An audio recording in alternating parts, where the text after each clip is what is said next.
All right. Good morning, ladies and gentlemen. Welcome to CanCon Corner Weekend Review. And I want to start out by apologizing for last week. I did not do a show last week. I was deathly ill. I was actually just being a man. And, like every 10 years, men go through a cycle where they have to get all of the bad parasites and everything else out of our system. And that was for me last week. I was miserable. I don't think I got out of bed the entire weekend other than to watch my Packers unfortunately lose to the Denver Broncos. So it was a nice, relaxing, miserable weekend. And here we are getting into the show. And holy crap, there is an absolute ton to talk about today. And I'm so excited because so many stories are starting to kind of make their way back into the zeitgeist, and elections is at the tip of that spear. And as you know, there is no topic in all of politics that I am more passionate about than our elections. And so I'm looking forward to today's show. At the end of the show, we're going to deal with the election stuff. So you got to bear with us. All right. If you want to make it to the crazy news at the end, you got to bear with us through all the other stuff, but I promise it'll be entertaining. It'll be good. There's nothing but victories to be celebrating, to be honest with you. There wasn't much negative that happened. So yeah, New K is making fun of me for saying zeitgeist. I just wanted to use that word. It's a cool word. Zeitgeist. So welcome to the show. Is Miami going to win and then play the Buckeyes? That is the goal. That is the goal. Miami will be playing at 12 today, so I'll be going right from here. I've got it pre-recorded, so be able to skip through because this show's probably going to go about 2 hours or so. So, again, thank you guys all so much for tuning in. Smash that thumbs up if you have not done so yet, whether you're watching over on YouTube or you're watching here on Rumble. I will be monitoring both in the background, so thank you guys again so much for being here. I deeply appreciate it. Hit the thumbs up, share the show out. There's going to be a lot to talk about. Donald Trump has done more in the last week. Scratch that. In the last 2 days, yesterday and the day before, for healthcare than the Democratic Party has done in the entirety of their existence under the modern era. Let's go back to, I don't know, let's go back to the creature from Jekyll Island. We'll go back to 1912, 1913, that time frame. Donald Trump has done more in 2 days than they've been able to accomplish this entire time. And, that just kind of shows you that is the status quo for DC, right? They want to keep things front of mind. So you spend money and you fundraise and everything else, and they don't actually accomplish shit. That's politics. Republican, Democrat, independent, libertarian, all of them. That's what they do. They accomplish nothing. They keep you guys at each other's throats over topics and get nothing done in return. So let's start out. I want to start with a story that I covered last week. And I made a little prediction on this story. And the DC police chief, Pamela Smith, has resigned her post after, I guess, 28 years in law enforcement. And she follows a slew of others that, I don't want to say a slew of others that have followed suit in the resignations. There's only one other one, Muriel Bowser, the mayor of D.C., will not be seeking re-election. There are a ton of Republicans and Democrats alike in Congress that are not seeking re-election. We just saw Elise Stefanik became the newest one. She will not be running for governor, and she will not be seeking another term in Congress. And, as much as you may or may not like Elise Stefanik, I've never been a big fan of hers. She is an ardent Zionist, and I cannot get behind that. There's too much loyalty to a foreign country with her for me to get behind that personally. Doesn't mean she can't do great things. Doesn't mean she hasn't done great things. I take things with a grain of salt when that kind of stuff happens. But so let's go back to Pamela Smith, because Pamela Smith is an interesting character. After she resigned, it's like, hey, this wasn't even difficult. Me and Gordon covered this not last week, but the week before. And immediately I said, I wonder if she was involved in the cooking of the books in DC. Remember, this was like the big story when Donald Trump deployed the National Guard to DC. That was like the big story out there. It was like, oh, they're cooking the books. All the numbers are made up. They're all fake. Yeah, of course they're fake. Of course they're fake. You don't actually think these people are going to put out real numbers that would make their jobs look like they were ineffective at doing their jobs, right? These are politically charged offices, right? These are very, very partisan offices, and they want to make sure that they look good and their party looks good, and they can continue their career once they leave the place that they're at that particular moment. So the data starts coming out on this cooking of the books, and check out this clip here from Fox News.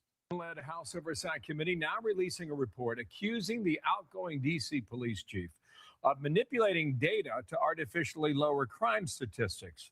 Bill Malusian looking at the numbers. He's live on the Hill with this. Bill, what you find out? Bill, good morning to you. Those House Oversight Committee Republicans say the bottom line of what their investigation found is that the outgoing D.C. police chief was essentially cooking the books on crime data and trying to make the city seem a whole lot safer than it really was. Now, those House Republicans say what their investigation consisted of was interviewing all 7 commanders of D.C. Metro Police's patrol districts, including a former commander who's currently suspended for allegedly tampering with crime stats in his own district. And these are some of the conclusions they've made in their report. They allege that D.C. Metro Police Chief Pamela Smith pressured commanders to report lower crime stats by any means necessary.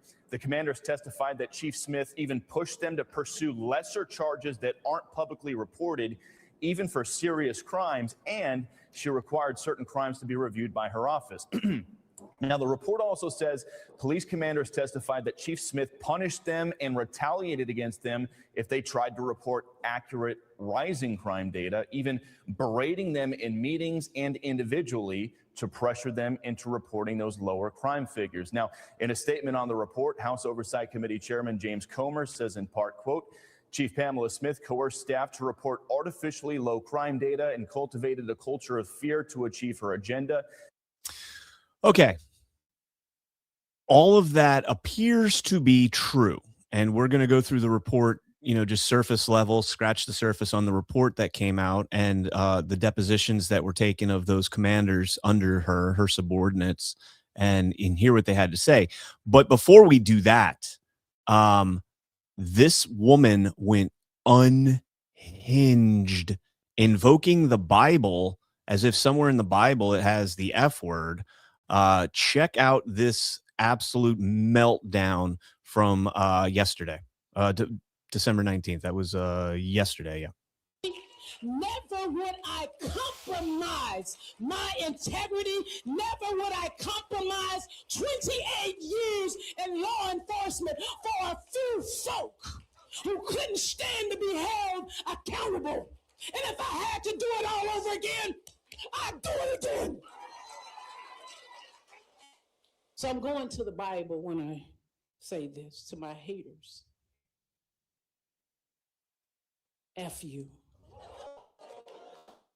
The same folks who said in that report that they changed their numbers, and I did not. The report is very clear.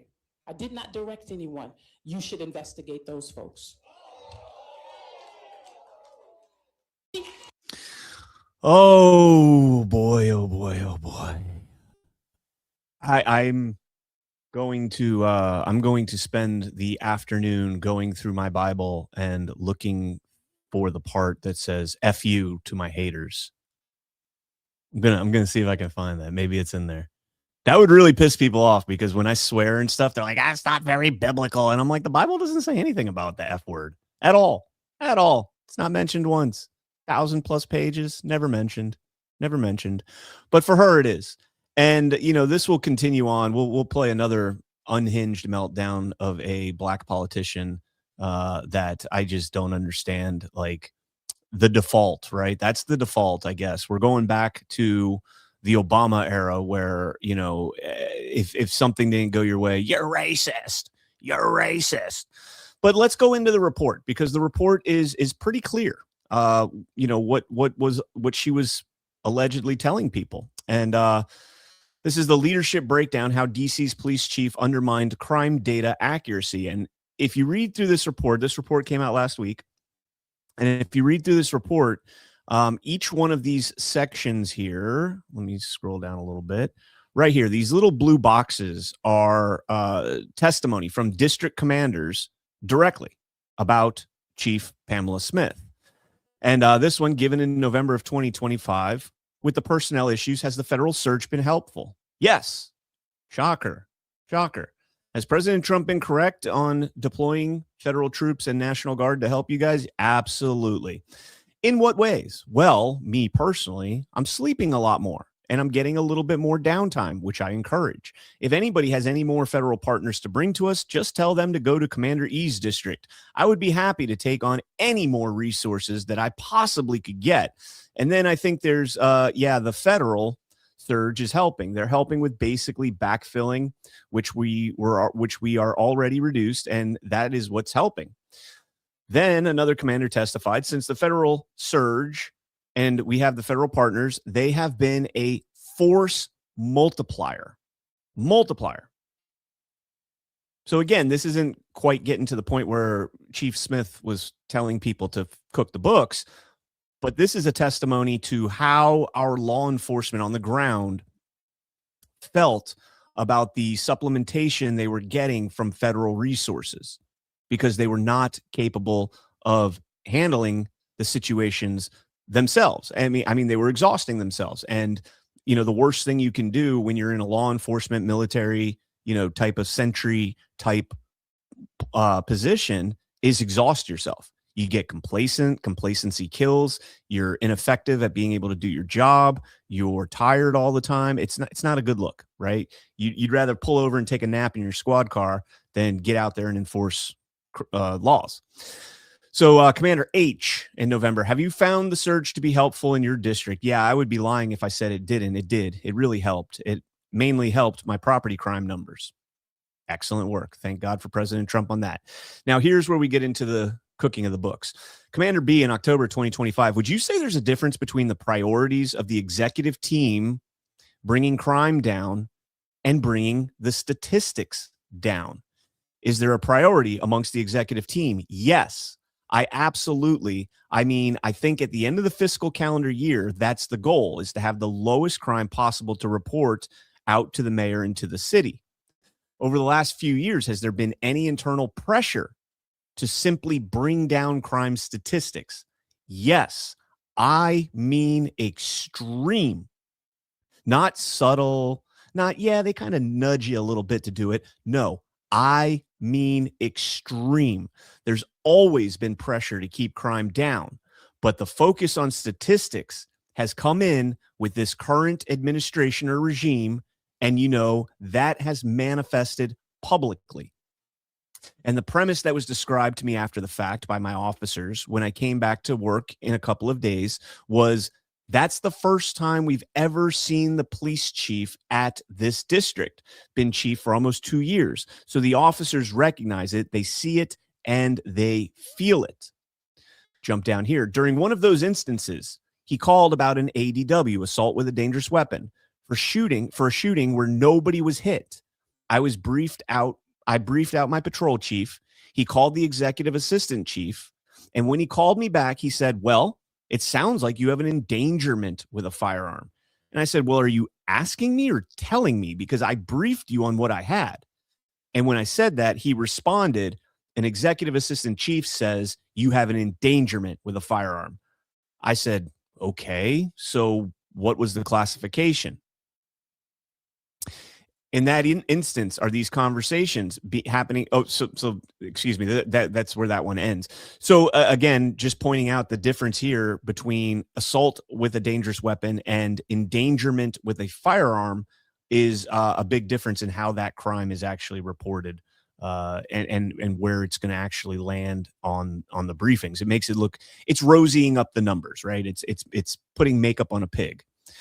In that instance, are these conversations happening in real time? As an officer's on the scene, these conversations are then immediately happening? Yes. The chief has required that this happen before a classification is made and numbers are drawn for those offenses. This is new to this chief and these executives. This is never something that's occurred before in our agency. It's pretty damning. Commander A, October 2025. Yes, there's always pressure to get those unreported offenses, and these are offenses that we could report to the public as violent crimes. They are defined as violent crimes if we have the data on them. It's just I don't think anybody has wanted to be in the seat when we start reporting to the public and the numbers don't look as good. Do you notice a trend? Do you notice a trend towards a lot of the pressure of the non-reported numbers? Yeah, I do think that there's a direction to get away from the assault with a dangerous weapon because, again, the focus of this executive management has been on crime numbers. I mean, I think the way that the department has directed us to use the endangerment with a firearm classification is inappropriate. When I first took over the district, I would see a call come in for a burglary. And then I would look on my watch commander report and I would see that it was classified as an unlawful entry and a theft. It piqued my interest. I'd go read the report and it would read like a burglary. It would do, it would say so. And so it would, excuse me, it would say so-and-so came home after a day out and found their door open and their TV missing from their wall. That's the elements of a burglary. It is also an unlawful entry and theft, technically, but the proper charge would be burglary. But unlawful entry doesn't hit the DCR status of burglary. So maybe my burglaries are down now, even though I had a ton of unlawful entries. So we've spoken a bit about the intermediate offenses that have been put into place. The felony assault, that is not reported in the DCR, correct? It is not. So if the year-to-year analysis shows the ADWs, assault with dangerous weapons, have gone down, just throwing a number out there, 20%, but this was potentially the cause of more use of a felony assault, meaning you're going to have different numbers. The ADWs will go down because potentially there's more felony assaults, but those are not recorded. Is that correct? That is correct. All right, you guys get the point. I don't need to keep reading these, but there is clearly an effort in Washington, D.C., and this is not exclusive to Washington, D.C. I talked about this on Badlands Daily this week, and I got no less than 4 emails from cops that are like, this is not anything new. You know, downplaying these crimes in the reports makes your city look better. And the chief of police ultimately is going to have a more successful career based on how low the crime gets. And there's 2 ways you can do that. You can either actually effectively engage your officers and your community to bring crime down and prosecute crimes and lock criminals up and keep them locked up for the appropriate time, or you can just fake the numbers. You could just fake the numbers. Don't believe your eyes. When you walk down the street in DC and you get mugged, don't believe your eyes. You're the 1 in a million occurrence. Doesn't normally happen. Okay. Yeah. Let's see. Where do we want to go? Okay. So this, I brought this up because there was another unhinged testimony from this week. And that is, of course, the one and only Fani Willis, or Fannie Willis, depending on if you want to disparage her name or not. So this was her testifying before a Georgia Senate committee this week. And they were asking her about the Trump RICO case and Nathan Wade and the funding of the case and all sorts of things. And Fannie's going to have a little bit of an issue moving forward. And that is because she had a person in her office as an elected official that was monitoring social media influence based on the Trump RICO case and how that was benefiting her name. I think they called it like earned media income. And those numbers were astronomical. Prior to the Trump RICO case, she was somewhere around 30 or 40 million. And then after the Trump RICO case, mentions of her name just across, a small segment of search terms jumped up to, $600-700 million in earned media income. But don't ask her any of these questions. Don't ask her about any of that because you're a racist. View those documents. So you're asking me to look at documents that I haven't for the first time. What I can tell you is that I I'll give you time to allowed review the Mr. Wade to documents. bill 160 hours a week, and then Mr. Wade would be the first one in the office making sure that my staff arrived. He corrected their behavior. They thought that 8:30 meant 8:30. He taught them that 8:30 means 7:45. He got there before them. He left after him. He taught them how to do this case, and he was a leader to that team and a public servant. And for that, him like me has been threatened thousands of times. You want something to investigate as a legislature? Investigate how many times they've called me the N-word. Why don't you investigate that? Why don't you investigate them writing on my house? Why don't you investigate the fact that my house has been swatted? If you want something to do with your time that makes sense, and you can use all this in your campaign ad, you attacked Fonnie Willis. What have you done, sir? Nothing. I'm going to refer you to the screen. Oh, hell hath no fury like a woman.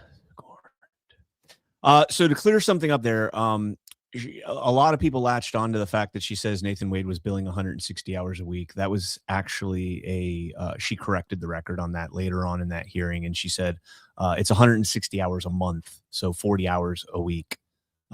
She did correct that record, and I do want to be fair because she gives us plenty enough to go after her for outside of that. The first off, calling somebody the N-word, as despicable as that might be, it's not a crime. It's not a crime. It's just not. Swatting somebody is, and that should absolutely be investigated. And it's happened to conservatives, Democrats, all of them, across the spectrum. Marjorie Taylor Greene, I think, got swatted like 3 times in 1 month. And it happens. Is it despicable? Absolutely. Absolutely. But Fonnie Willis, I could sit here, we could play this whole hearing, and it would just be comedic gold. When I watched it last week, it's like 4 hours long, but there's like an hour and a half lunch break in the middle there, and then there's another break. So, it's kind of like it's not an entire 4-hour segment. I will say this, the legislature allowed her to get away with way too much. She just would interrupt them whenever she wanted, she would just completely change the subject. She would just decide that she didn't want to answer a particular question. And she just would go all over the place. And it was an absolute shit show. It was an absolute shit show. But Colton Moore came out afterwards with one of the senators that was up there on the panel and said, hey, we did our job. We got the stuff we needed. And Fonnie Willis's life is going to be pretty difficult here. And New Case is critiquing how I pronounce it. It's Fonnie, technically. That's her own words. You can call her Fanny if you want. Fonnie, Fanny. I don't care. Call her whatever you want. And I pronounce Nevada correctly. It is Nevada, not Nevada. You don't hold your nose. Nevada. No, it's Nevada. Okay, there we go. Ninth Plague. Hello, Badlandia. This is not Badlandia. This is Canconia. This is CanCon's Corner. But most of the people here are from Badlands. And if you're not over on Badlands, definitely check it out. Man, it has been one hell of a week for Badlands. It's been a hell of a month, so much is coming out now with the EU and the Sovereign Alliance and, the Venezuela stuff. And it's just a lot of fun. It's a lot of fun. The nuclear reactor, we'll get into that story here in a little bit. But we've been pretty ahead on all of it. And so, it's an absolute pleasure to be working with those guys over there. Let's go ahead and take a quick break real quick, get a sponsor in here. And I would like to talk to you guys about my friends over at 1775 Coffee. Have you tried 1775 Coffee yet? Now is your shot. The 1775 starter kit has just dropped, and there's only 1,000 units available. You're getting the bold dark roast that hits hard, the smooth medium roast, and the Vitality mushroom coffee for clean energy and laser focus with no crash. All single origin, small batch, toxin-free and mold-free. Plus, you're also getting a gold spoon clip because freedom is not scooped with a plastic scooper, a frother strong enough to stir up your coffee and your father-in-law's political opinions, and a black 1775 tumbler, $170 worth of coffee and gear, yours for just $99. This is for the ones who have been watching 1775 blow up on Rumble and wondering if it's actually worth it. Spoiler alert, it is. Go to 1775coffee.com/studio and grab your starter kit before they're gone. Bold beans, clean fuel, and a morning routine that stands for something, just like Rumble does. All right. Thank you to 1775 Coffee. And see, Monza Mom. I live in the Sierra Nevada. And you are correct, Cece. Yes, I am. Thank you so much. Canconiacs. Ooh, I like that, April Ann. Canconiacs. I like that.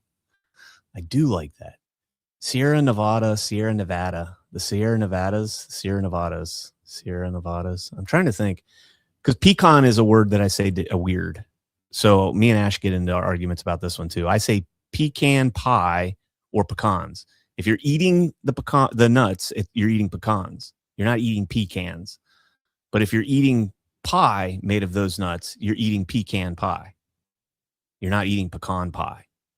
So I'm a little bit weird in that one. I will concede that one. Okay. So let's get into President Trump's massive, I can't tell you guys, like, this has been so under the radar how big President Trump's week for Maha has been. I can't begin to describe. First and foremost, there's this announcement, which is huge and near and dear to my heart. Obviously, I am the cannabis conservative, and President Trump has signed an executive order calling for the descheduling of marijuana. At the same time, the facts compel the federal government to recognize that marijuana can be legitimate in terms of medical applications when carefully administered. In some cases, this may include the use as a substitute for addictive and potentially lethal opioid painkillers. They cause tremendous problems. This can do it in a much lesser way, can make people feel much better that are living through tremendous pain and problems. Yes. 40 states and multiple U.S. territories have already recognized the use of medical marijuana. This reclassification order will make it far easier to conduct marijuana-related medical research, allowing us to study benefits, potential dangers, and future treatments. It's going to have a tremendously positive impact, I believe. We're also asking Congress to reconsider its classification of hemp-derived CBD to ensure seniors can access CBD products they have found beneficial for pain and other reasons. Some people are literally dying, and they're dying with tremendous pain, and this can, in many cases, literally stop it. And they have their senses about them, as opposed to painkillers, which don't allow that, don't allow them to die with dignity, frankly. I promise to be the president of common sense, and that is exactly what we're doing. This is really something having to do with common sense. And it's something having to do with the fact that so many people that I respect ask me to do. People that are having problems, big problems. They are having big problems with illness, with cancer in particular. I now want to ask Dr. Oz to say a few words, followed by Dr. Braun, Dr. Casaret. All right. So absolutely huge announcement from President Trump on that regard. I can't say enough how much that is going to impact people's lives. And so here's what it actually means. So again, he hasn't actually done anything because he doesn't have the authority to do that. He has to have the Controlled Substance Act. It's going to take more than just the president's words to declassify or deschedule, to deschedule cannabis. But currently it sits as a Schedule 1, which is, no medical value whatsoever. It's up there with some of the nastiest drugs that you could think of. Ironically, it's also up there with psilocybin, which is another plant that's never killed anybody. Now, granted, that plant can be used a little bit, different, and can have some psychological effects that are permanent and not valuable desired effects, right? It is psilocybin is relatively harmless, but it's very beneficial if you're using it in a controlled environment with like a shaman or somebody that is a spiritual guide to take you on that journey.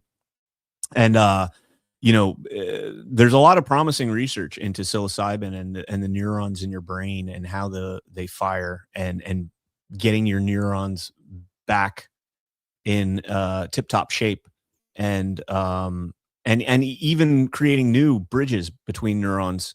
And it's definitely something I've been interested in for a long time. I really need to pull the trigger on it and maybe take a week off from work and just go and live out in the woods with a shaman for a week and piece my brain back together and see what it can do for me. But anyways, going off on a tangent here, cannabis huge, calling for it to be descheduled to a Schedule 3 drug, which is very low scheduling at that point. I think it's like online with like, I don't know, non-opiate prescriptions, but it's going to allow the research, and that's the key to it all. And you see there's so much bad science on cannabis right now because it is very limited to who can do research on it. In order to obtain cannabis, in order to do legitimate research on it, it's very highly regulated by the three-letter agencies, the DEA, the FDA, the CDC. It's very regulated. And if there's one thing we know about regulations in these bureaucracies is that a lot of times there's conflicts of interest in the ability to get quality studies and research done because they don't want to upset the status quo. They don't want to upset Big Pharma and where Big Pharma is at right now. President Trump declared war on Big Pharma this week. He absolutely declared war on Big Pharma, not just with the cannabis call, the call to deschedule cannabis and to legalize hemp-derived CBD, which has zero psychedelic effects, by the way, psychotic effects. There's no other way to look at it other than declaring war on Big Pharma. And they don't like that because they're bought and paid for by Big Pharma. Our politicians bought and paid for by Big Pharma, the military industrial complex, the abortion and the gun lobbies, anti-gun lobbies, pro-gun lobbies, whatever you want to look at it, whichever side of the aisle you're on. I tend to think we're more pro-gun, anti-abortion. So that's always a good thing. I'm in good company.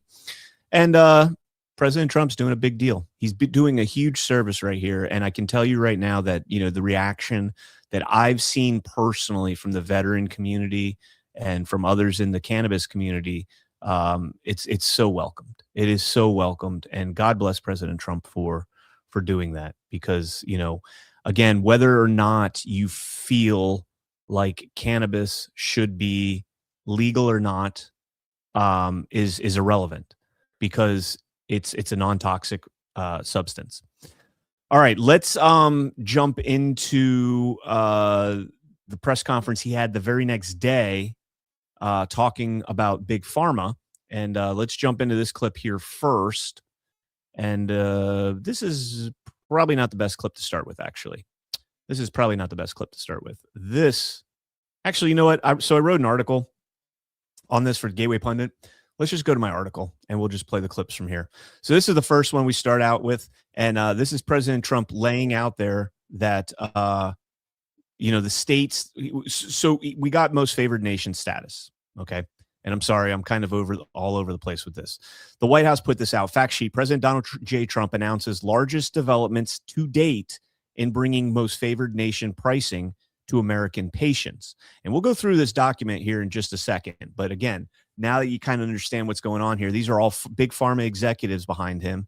And President Trump is going toe to toe with them and making them acknowledge what they've been doing to the American people for decades. The hardest thing to do was going to be to get a country to do it because we would have a pill in New York that was for sale for $130, and you could buy it in Germany and France and Spain and someplace. Anyways, they set their own prices for $10. So we'd pay 10 or 13 times more pay 5 times more, pay all different prices. Now, whatever the lowest price is. Now, the pharmaceutical companies were difficult, but they also love our country. They knew it was unfair. But and they were great. I appreciate it. But the bigger problem was going to be the countries. How are you going to get the countries to do it? And we told them, if you don't do it, we're going to have to use tariffs, and we're going to charge you a 10% tariff, which is far more money than the money we're talking about. And they immediately agreed to do it. So we have all the foreign countries agreeing to do it. If we didn't have the use of tariffs, we would never be able to do this. Yep. But we used tariff, and they said, is it a threat? I said, yes, it is a threat. And they said, we will do it. And they dropped the price. So what's happening, because the world is bigger than the United States in terms of people, that same pill would go from $10 to $20 for them, which is an increase, but it wouldn't go to, midway. But it would go from $10 to $20. Ours would go from $130 to $20. So we dropped way down. They went up a little bit. So again, President Trump's making the argument here that tariffs were the vessel through which he was able to get this reform. And again, going back to what I was saying earlier about, our country is bought and paid for by big pharma, et cetera, et cetera. This is why you see so many of the Democrats melting down over the tariffs, why you see so many Republicans, not so many, but the Mitch McConnells and the Rand Pauls of the world melting down over the president's ability to use tariffs. And there's no question in my mind, and I know the Constitution bestows that ability to Congress, right? The authority to levy tariffs and raise tariffs is given to Congress. Congress delegated that away in the 60s and 70s, and they gave that authority ultimately to the president. There are stipulations that the president can't do, but it's a bargaining chip. And to be honest with you, I think this is one of the aspects of our Constitution that is fatally flawed, in that tariffs, as President Trump has said here, are a fantastic weapon to be used against other countries. That is a diplomatic weapon, meaning, nobody is going to die from tariffs directly as opposed to bombs, but it's a bargaining chip that he needs to be able to utilize. And especially if you look at the way tariffs have been weaponized against us over the last 3 or 4 decades. And again, Congress wanted to kick the can down the road on this, and it's, plausible deniability. If we didn't implement these tariffs, we didn't do anything with these tariffs, that's on the president. We gave him the 1964 Emergency Powers Act with the economy. I can't think of the 2 bills off the top of my head. I've cited them numerous times. So, if go back and watch if you're curious. There's a Trade Act and a Trade Expansion Act, and another one, 1974 and I think 1964. But either way, these are tools that the president of the United States should be able to utilize when negotiating with foreign countries. The idea that he couldn't is kind of absurd to me. And I think this is one of the things that we got wrong in the Constitution, and that happens. There's things in the Constitution that were maybe applicable in the 1770s and 1780s, and even going all the way up to the early 1900s perhaps. But with the expansion of telephones, communication, internet communication, high-speed air travel, et cetera, you need to be able to be fluid on your ability to enact economic reform, and the tariffs are a huge a component of that. Excuse me. And I can't imagine a president not wanting that authority. Like, imagine being able to go over to Russia and talk with Vladimir Putin and say, hey, you guys are going to draw down in Ukraine, or we're going to tariff your goods. No, instead, all we can do now is sanction them. And again, sanctions have their place, and they are, essentially a severe tariff, a restricting, total restriction. but you need more than that. Like you don't just want to go over there and be like, we're going to sanction you and then, cut your nose off to spite your face. We'll do the same thing, cut our nose off to spite our face, when we could just go over there and be like, hey, we're going to put a 20% tariff on all your LNG coming out of there, liquid natural gas coming out of Russia. We're going to put a 20% tariff on that. It's a much better tool. It's a much better tool. And they wanted to take that away from President Trump. And they still want to take that away from President Trump. And they can't do that. We cannot allow that to happen. So here's another clip here. President Trump talking about the most favored nation. Starting next year, American drug prices will come down fast and furious and will soon be among the lowest in the developed world. So in other words, whatever the lowest price for a certain drug, of which these companies make much of it, whatever the lowest price is, that price will come down to that price. So we will get the lowest price anywhere in the world. If they're lower in England than they are in Germany, we take the England price. As of today, 14 out of 17 largest pharmaceutical companies have now agreed. 14 out of 17. Oh, those three they're in deep trouble. But actually, they've agreed because I think those three companies are coming in at a different time next week. So they've agreed. Johnson & Johnson is one of them, right? After the holidays. Why? They couldn't do it faster? No, we're going to be talking about Trump RX. Oh, okay. Trump RX. Trump RX is doing well. As of today, 14 out of the 17 largest pharmaceutical companies, but they've all agreed, have now agreed to drastically lower drug prices for their American patients, for the American people and patients. This represents the greatest victory for patient affordability in the history of American healthcare by far. And every single American will benefit. So this is the biggest thing ever to happen on drug pricing and on healthcare. This will have a tremendous impact on healthcare itself. And again, you cannot understate how significant these developments are.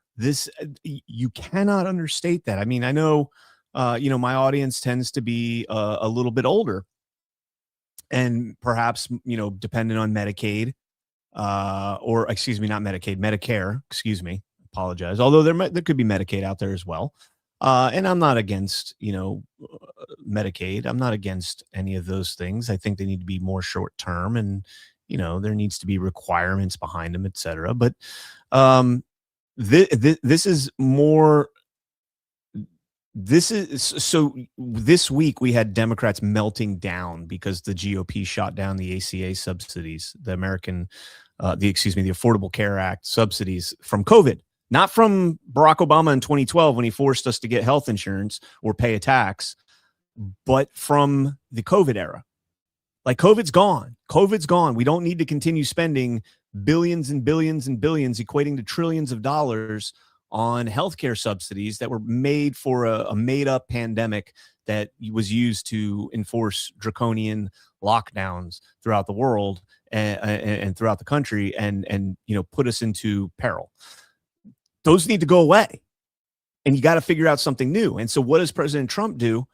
President Trump, let's get into some of the actual numbers, right? And I don't remember, I think this one here is going to talk about the actual numbers.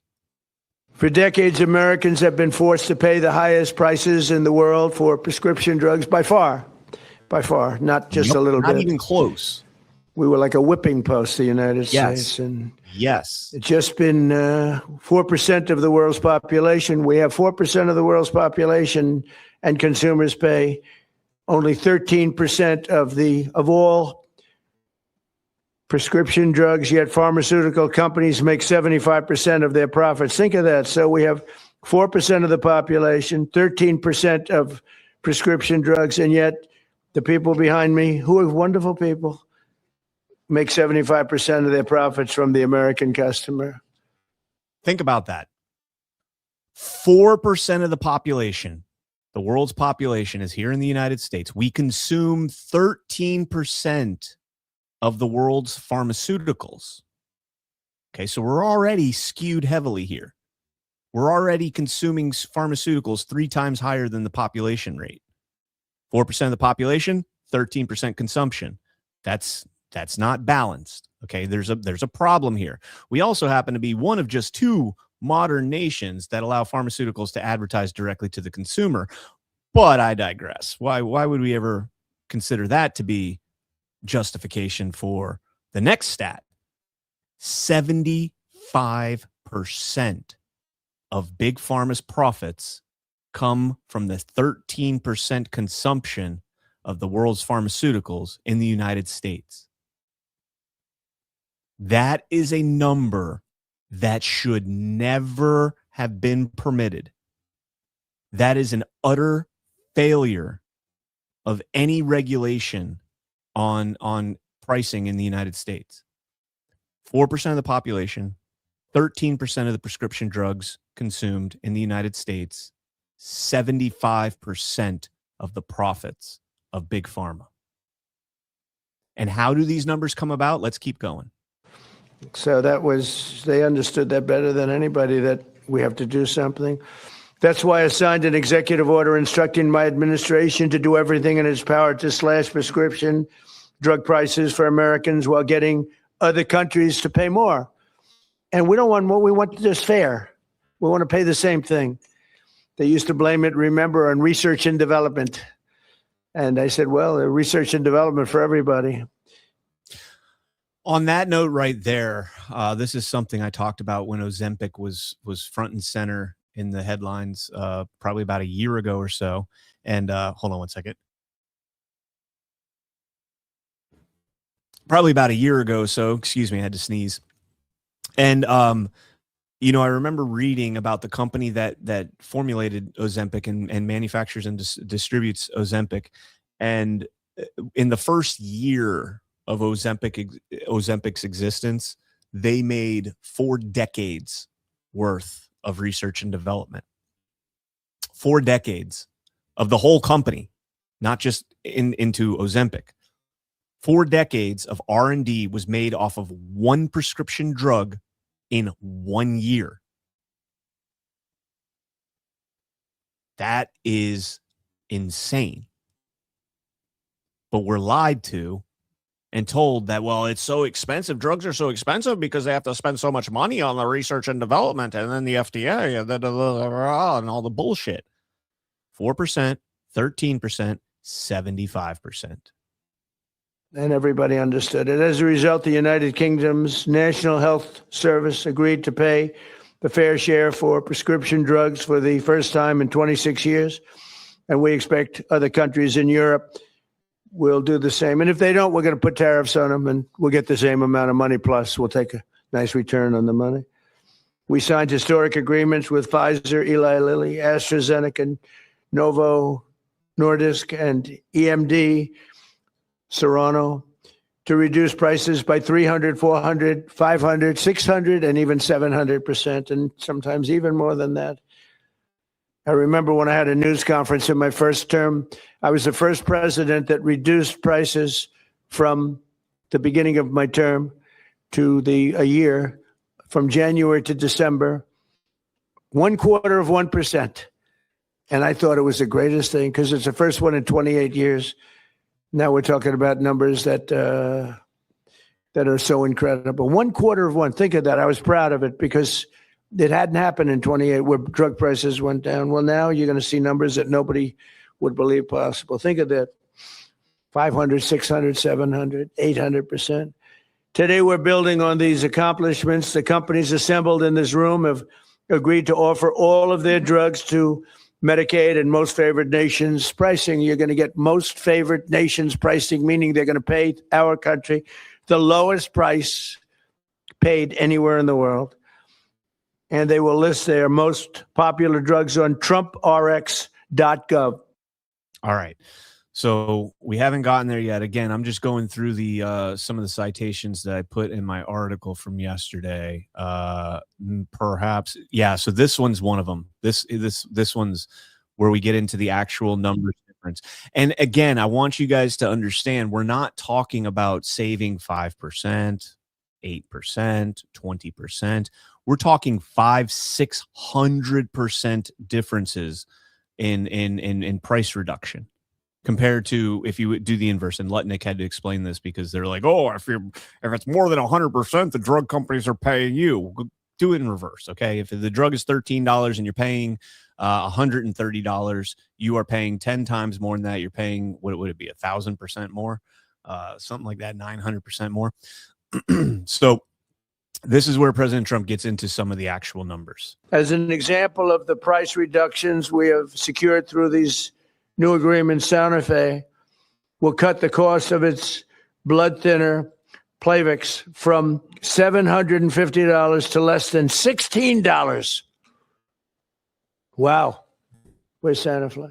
Where are you? What? That's incredible, huh? Could have gone to $17, maybe.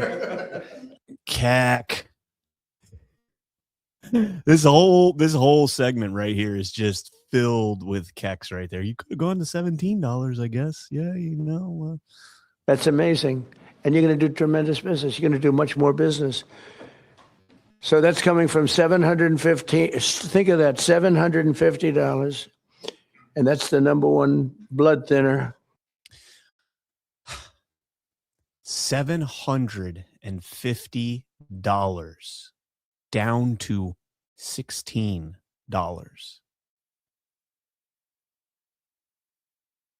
That is unbelievable. That is remarkable. Just think of that. Nobody has ever done anything even close to this in healthcare. Nobody. President Trump should win every award that's out there. Give him the Nobel Prize. Give him the Presidential Medal of Freedom. Give him every fucking award out there. This man just brought Big Pharma to their knees. And he did it with them right behind him. $750 down to $16. The impact of that on our healthcare. Let's keep going. I don't want to know about that. I take an aspirin. To less than $16. Think of that.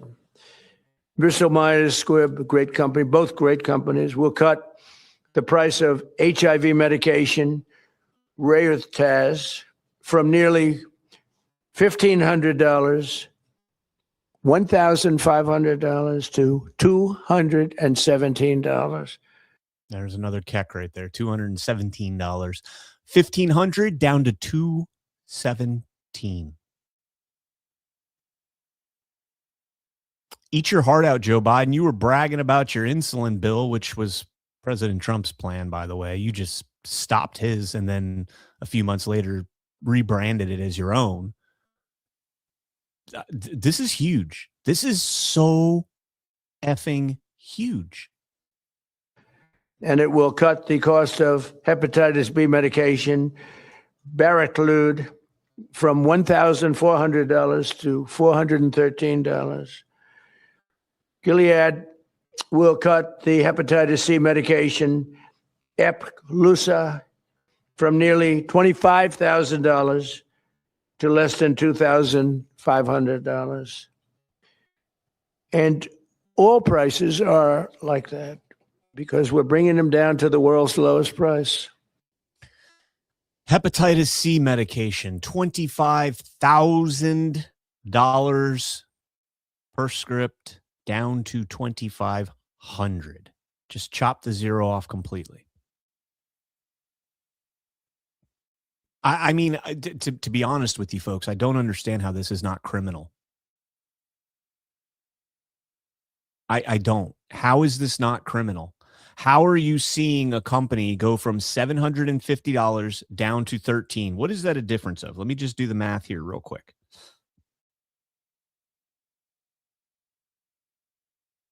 Let me do this math. 700 and what did I say? 750, 750. And now it's down to 16. That's 46 times lower. They were charging 46 times that. 16 times 46 is 750. 46.75. Or we'll call it 47. 47 times. Appropriate number, all things considered. I don't understand how that's not criminal. And what makes that even worse is that we've been sat here, they've sat here for the last, every election cycle for the last 30 years, maybe 40 years. I'm only 42, so I can't go back that far. But as far back as I can go, we've been beholden to these pharmaceutical companies, and they tell us that it's things like, oh, everybody should have free healthcare. Let's get healthcare under control and see if we can make it to where it's actually affordable. And CMS isn't a $1 trillion a year budget bill, line item bill. And maybe we get that $1 trillion down to, I don't know, 100 billion. And then we can have conversations about socialized medicine and universal healthcare and all those things. I still won't be for it. But I don't even know if we'd have to have that conversation if there's a 90% decrease in the cost of our medications and our healthcare. And this isn't the beginning. This is just the beginning of it. Excuse me. This is not the end of it. This is just the beginning of it. Let's go to I got another clip here, and I don't know what this clip is, but let's play this clip. We also want to thank these companies and their incredible executives for their generous contribution to American national security, because it's really what it is. It's, to a large extent, national security. In addition, you can't continue to pay 13, 14 times more than other countries and think you're going to have security. Collectively, they will invest over $150 billion to build up domestic pharmaceutical manufacturing in America. They're going to be, because of tariffs, they're coming in. And I think because of the love of our country, and maybe because of the November 5th election, but because of tariffs, they're going to be coming in. They're building already. Just about all of them have started. They're building their plants in all states, all over the country. And they're building incredible pharmaceutical plants. We're going to have close to 100% of our pharmaceuticals in a very short period of time made in the USA. As part of these agreements, Merck will also donate 3.5 tons of antibacterials to be placed in America's strategic reserve. Thank you very much. GSX will donate over 200 pounds of ingredients to make rescue inhalers, which is a big deal. And Bristol Myers Squibb will donate 6.5 tons of blood thinners. We appreciate it. Such amazing companies. All right, we can pretty much stop there. He just goes on and he's talking about $150 billion investment and these companies donating so many resources to our national security, to our government, right? To, in case something ever did actually happen, like a legit pandemic and not the plandemic. But, something legitimate happened. That's a big deal, man. That is a big, big deal.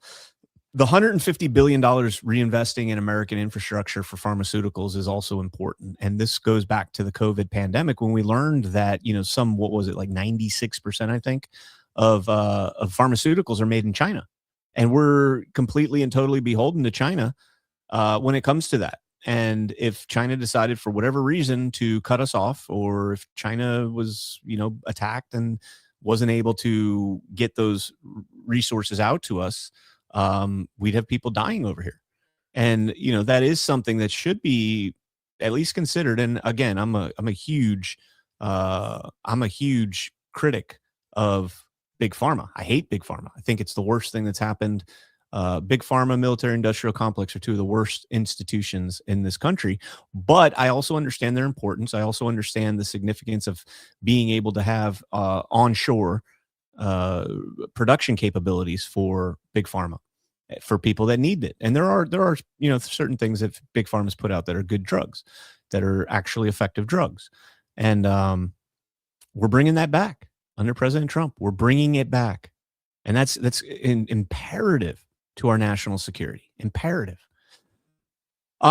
Let's keep going with this. I do want to jump in and hit another sponsor real quick.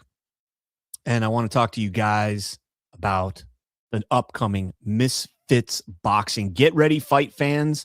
On December 20th, that's today, the biggest crossover boxing event of the year drops live from Dubai and only on Rumble Premium. It's Misfits Mania, the fight before Christmas, headlined by Andrew Tate, stepping into the ring against heavyweight champion Chase Damore for Misfits Boxing's heavyweight title. This isn't just another bout. It's a global event with a stacked undercard and all-out action that you just can't miss.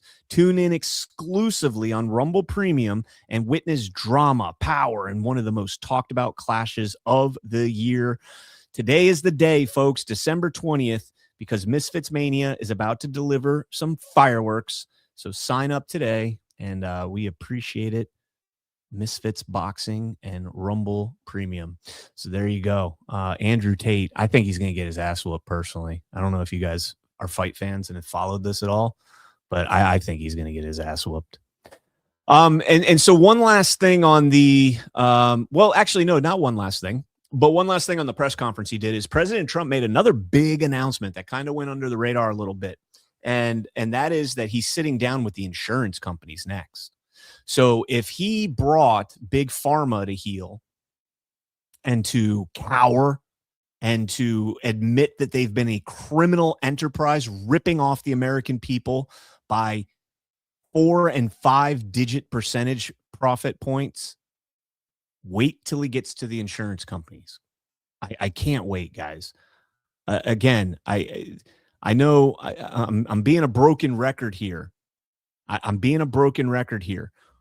President Trump did more in 2 days for healthcare in the United States than any Democrat, any Republican, any politician has done for decades.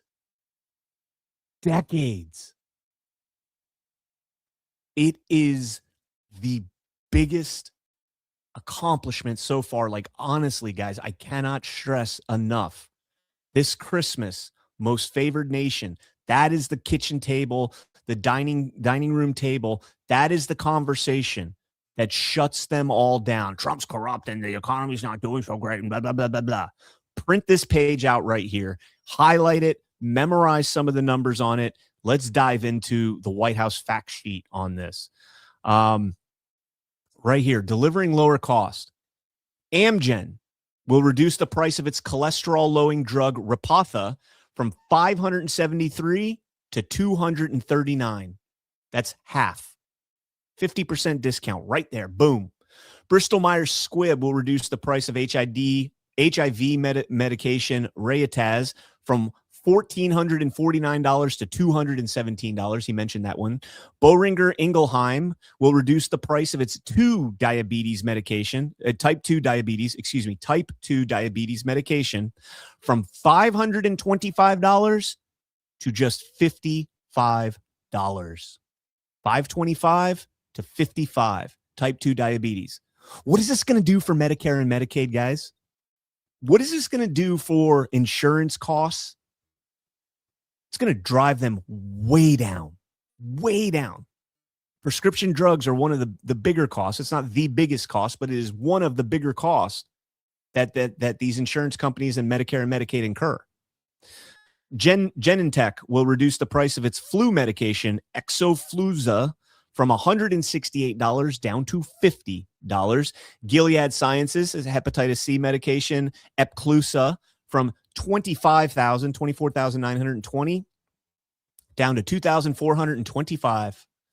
GSK, that's GlaxoSmithKline, will reduce the prices of its inhaler portfolio. Prices for the popular asthma inhaler Advair Discus 550 will fall from $265 to $89 for patients purchasing directly through Trump RX.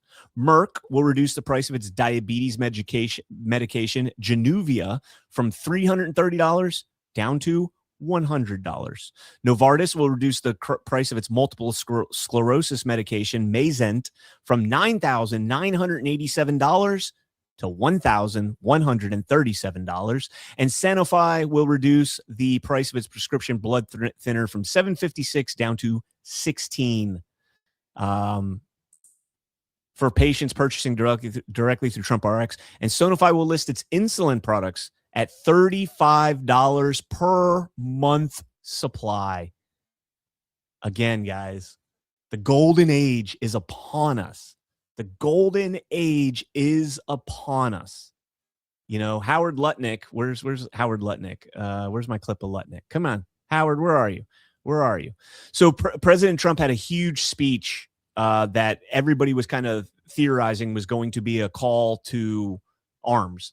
And they were going to call for a war, right, in Venezuela. It was supposed to be some sort of a declaration. Congress freaked out. Congress went out and was like, hey, we got to pass the War Powers Resolution to pull back the power we have over narco-terrorism and being able to declare war on it. They were unsuccessful, but they did that just ahead of President Trump's address on, I think it was Wednesday night. Just ahead of that, on Wednesday, they passed that, or they tried to pass the resolution. They were unsuccessful in doing so. So again, Tucker Carlson starts this kind of rumor, puts this out there. Trump's going to declare war and all this stuff. And, you know, I remember flipping on the news Wednesday night. I was, you know, sitting on the couch with the wife and we were watching something else. And 9 o'clock rolled around. It was actually 9:04. And I was like, oh, crap, Trump's speech. And I flipped it over.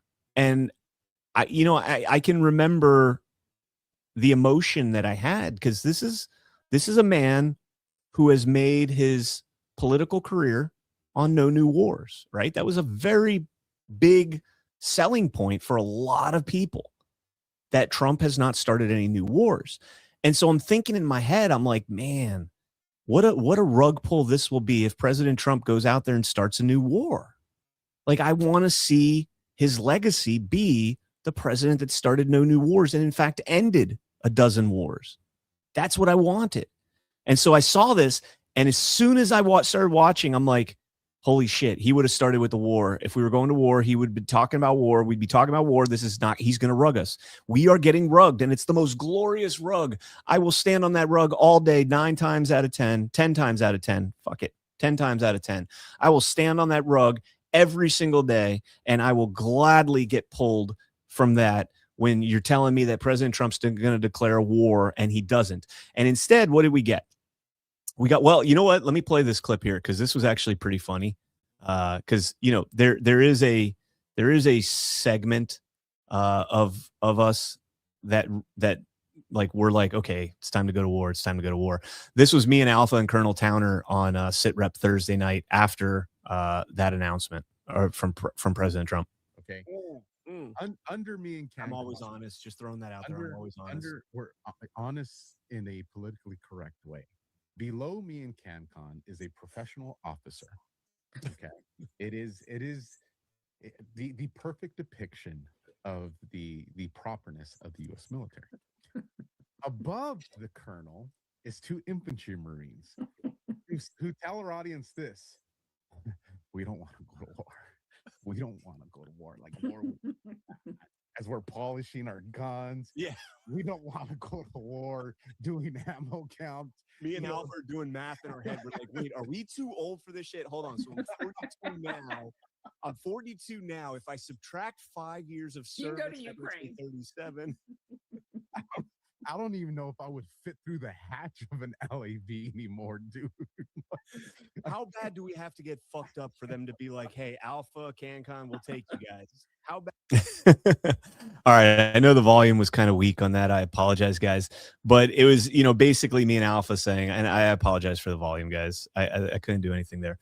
Alpha was basically saying, guys, we don't want to go to war. We don't want to go to war, as we're over here polishing our guns. And, I said, me and Alpha, when we heard that was going to be the announcement, we're doing math in our head. Like, all right, I'm 42 now. Is that too old for us to go back in? You're 42. You get to subtract the 5 years you already did. That makes you 37. Yeah, you're probably a little bit too old. So how bad do we have to get fucked up in the initial surge into Venezuela that we need more people? Older. We're willing to take CanCon and Alpha, the older guys, because war is a drug. Okay, and I until you've been to war, it's difficult to explain. But once you've been to war, it's the ultimate game. And I know that sounds kind of harsh. And if somebody out there has lost a family member to war, I'm sorry for your loss, but they would totally agree with me. War is a drug, and once you've taken that drug, nothing you will ever experience in life can ever compare. I know this sounds fucking crazy, but nothing will ever compare. The adrenaline rush, the playing a game with the highest stakes, your life, somebody else's life. It's an adrenaline rush like you'll never understand. So that's why as soon as Alpha started saying that, I knew exactly where he was going with it. Now, that doesn't mean we want to go to war, but if there is a war, sign me up, right? If there is a war, well, I'm a little old now, but 10 years ago, I would have been the first person back in line. So anyways, we got rugged on it, and it turned out that it was this badass announcement from President Trump about how great the economy's been, and people were freaking out because they're like, oh, the economy's not great, I'm still paying more and blah, blah, blah. And yes, the economy is not rebounded fully yet. It's stabilized and it's trending lower in terms of costs, et cetera. So it's not full blown like the greatest economy ever. But that speech from President Trump was the acknowledgement that we are moving into that segment now. People have been saying, well, why is he always overseas and doing everything overseas? Because he's bringing investments back into the United States. He's re-onshoring our own manufacturing capabilities. He's negotiating the tariffs to get cheaper goods for us here in the United States and to hopefully this year reduce the tax burden on the U.S. citizen in lieu of the tariffs. And so we're going to start seeing all this stuff. And Howard Lutnick comes out and says pretty much exactly that. President said he was going to bring prices down and that he was going to grow our revenue through tariffs, but he was not going to let prices go up. We're cutting energy prices. We're cutting interest rates, right? These things are coming down. And I think what you're going to see next year is an extraordinary year. Energy prices down, interest prices down, and earnings up, up, up. Hell yeah. I'm there 100% on that. I think that's exactly what President Trump was saying with that. So, okay. We're at an hour and 15 minutes. Everybody doing good in there? Let me go ahead and hit the rants now. Some of them came in and I just want to hit them as we go. Usually on my other show, I do them at the end, but need to take a breather here anyways. Artsy Joan, $5 challenge for Brian. Thank you for doing this recap. You are the best. God bless. Thank you so much, Artsy Joan. I appreciate that. Big Mama T at Artsy Joan, challenge accepted and raised. Okay, we don't have to get crazy here, guys. I've always said there's like 400 some odd people watching. If everybody just ranted $1, that makes, I'd do the show regardless, but that makes it much more fiscally advantageous for us. And so I do appreciate that. Thank you guys so much. But you guys can absolutely hit the thumbs up, and that's a great way to support the channel. We got 450 people watching and 141 thumbs up. That's actually a very, very good number. That's much better than what I do on daily. So thank you guys for smashing that thumb.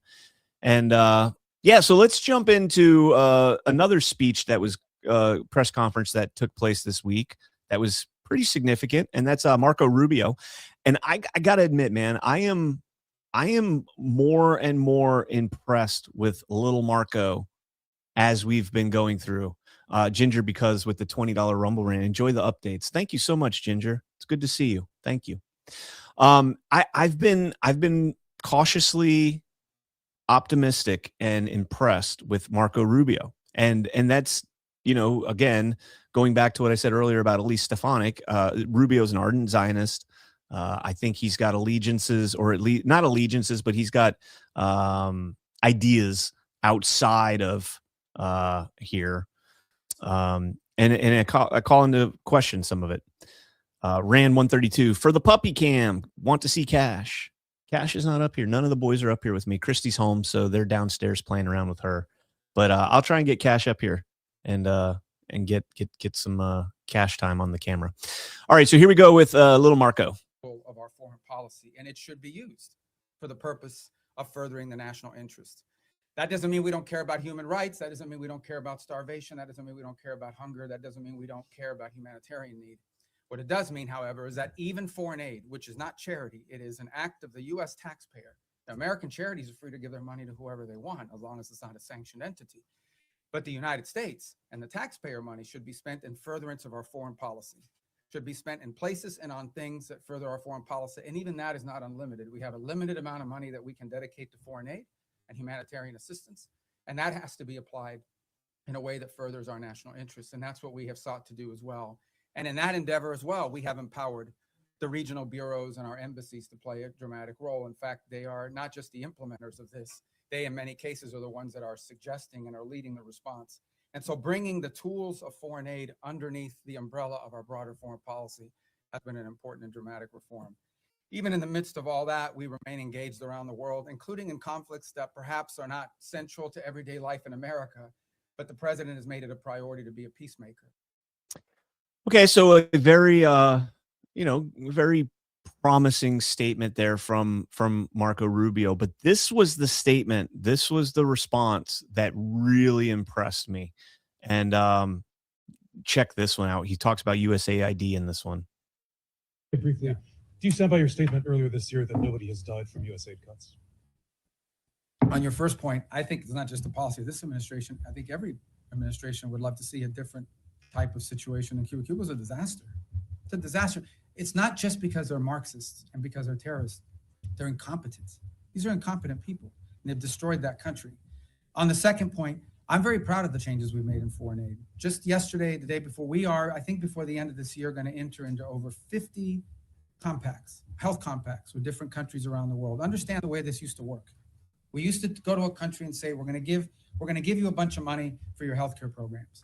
And then we would go out and hire some NGO in Northern Virginia or whatever. They would take their 60% cut off the top for administrative aid. They would take another 20%. Before you knew it, just a portion of that money was even reaching these countries. In many cases, many of those countries, it is true. I heard somebody whisper that's not true. It is true. In many of these countries, the governments didn't even know how much money was being spent. We are now entering into government-to-government compacts with Yes. and the compacts are the following. Not only are they provided assistance, but they are being provided a plan to build up their own self-sustainment and their own abilities internally. I loved that statement. Look, I'm not a fan of I'm America first through and through.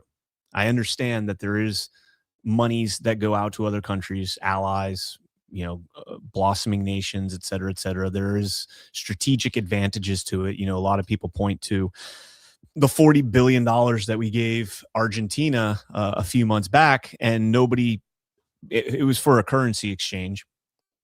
20 billion was for a currency exchange. I forget what the other 20 was, but it was there's an ROI on that. There's a return on investment on that money. It's not like we just gave them the money. But what Rubio's talking about here, and somebody in the crowd, I wish he would have called them out. Like, I wish he would have called them out specifically and by name, but apparently I guess maybe he didn't see exactly who it was, but calling them out and saying, hey, USAID, what we used to do is we would take the money, we would give it to NGOs. And how many times we've been talking about NGOs on Badlands here on my podcast. I've written about them religiously and how corrupt NGOs are. And this is not something exclusive to geopolitics and foreign monies and exchanging whatnot. This happens in the United States as well. This happens with, election integrity. This happens with homelessness. This happens with, gay rights and just whatever you want to think of. There's an NGO that's getting money off of that, taking a cut right off the top, 40, 50, 60%, right off the top. It's going to funding their staff, their advertising, their marketing, and all that. And then they take whatever scraps are left and they give it to the actual cause. If it even makes it to that actual cause. And Rubio is calling this out. The cutting of the USAID funding is going to negate so much of the CIA's influence throughout the globe, regime change, color revolutions, keeping countries downtrodden. I mentioned to Alpha on Thursday night, have you read Confessions of an Economic Hitman? Because if you have not yet read it, you need to read that, and you need to understand how the economic espionage works throughout the world. And this is part of it. This is a part of it. And again, I was very optimistic, but cautiously optimistic when I had heard that USAID was going to be just restructured under the Secretary of State's office. But now that we have Marco Rubio actually talking about how they're going to implement this change, I'm all for it. I'm all for it. If we are going to put out some money to other countries begrudgingly, okay, I don't want to do it, but it's going to happen, period. At least ensure that that money is being handled by our embassies, by our government itself, and not by NGOs that are diluting the pot there and giving the countries a minuscule amount, which even then is probably just going to the oligarchs of that particular country to continue to fatten their wallets, while the underlying problem that the money was designed to address goes woefully unresolved. This is awesome. This is awesome. Major, major hat tip to Marco Rubio on that response. Now you got to live up to it. You got to live up to it. And you can't cave to this, because there's tremendous pressure. We're seeing the pressure right now from the intelligence community. We're seeing CIA assets revealing themselves, putting their names out there. We're seeing a lot of this type of thing happening right now, and it's awesome. It is awesome. The light has been on, and the cockroaches are scattering, and I love it. And I think that's the second time Rubio said something like that, because I had seen a clip of him saying something along those lines earlier, and I had asked Grok, and Grok said it was December 4th that he said that. So I don't know if he said it twice or what, but I actually caught that when I was trying to watch Trump's announcement yesterday, and on Badlands, we had a live segment, and while they were waiting for Trump, they played that. So it could have been a little bit older. I don't know the exact date, but either way, huge statement from Marco there. Speaking of the NGOs in the states, we're getting more and more now on the welfare Somali fraud taking place in Minnesota. We've got whistleblowers now talking about this same fraud in New Hampshire, in Maine, in Ohio. I think this is going to be the beginning of an expose into exactly what we were just talking about: NGOs laundering money, and people being able to take advantage of federal subsidies that are given for the quote-unquote general welfare, which is a complete and total facade. If you go back and watch, or not watch, but if you go back and read the Federalist Papers and read James Madison's explanation on what the general welfare clause actually is, it is not subsidies for people. I know that's what they want to tell us, but that's not what it is. But here we have the U.S. attorney in Minnesota talking about what they've uncovered. I spoke in the fall about the iceberg I saw ahead. Something's fraud that's much larger than what's been visible to the public. When I said that, it wasn't hyperbole or rhetoric, it was a warning. Today I want to talk, and I want to show here a sense of what that iceberg looks like, because I think people deserve to know what that is and how big this problem is, because we can't solve the problem until we grapple with the size of it. So the Center for Medicare and Medicaid Services pulled the claims data for these 14 programs dating back to 2018.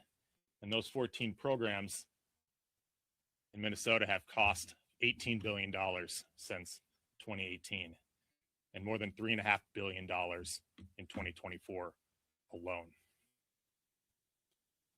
So that's a sense of the magnitude of the problem. These are the 14 Medicaid programs, which is just a part of Medicaid, these waivered services that have been flagged as having issues with program integrity and fraud. Now, I'm sure everyone is wondering how much of this $18 billion was fraud. That's not the $1 million question. That's the $18 billion question. The answer is far too much.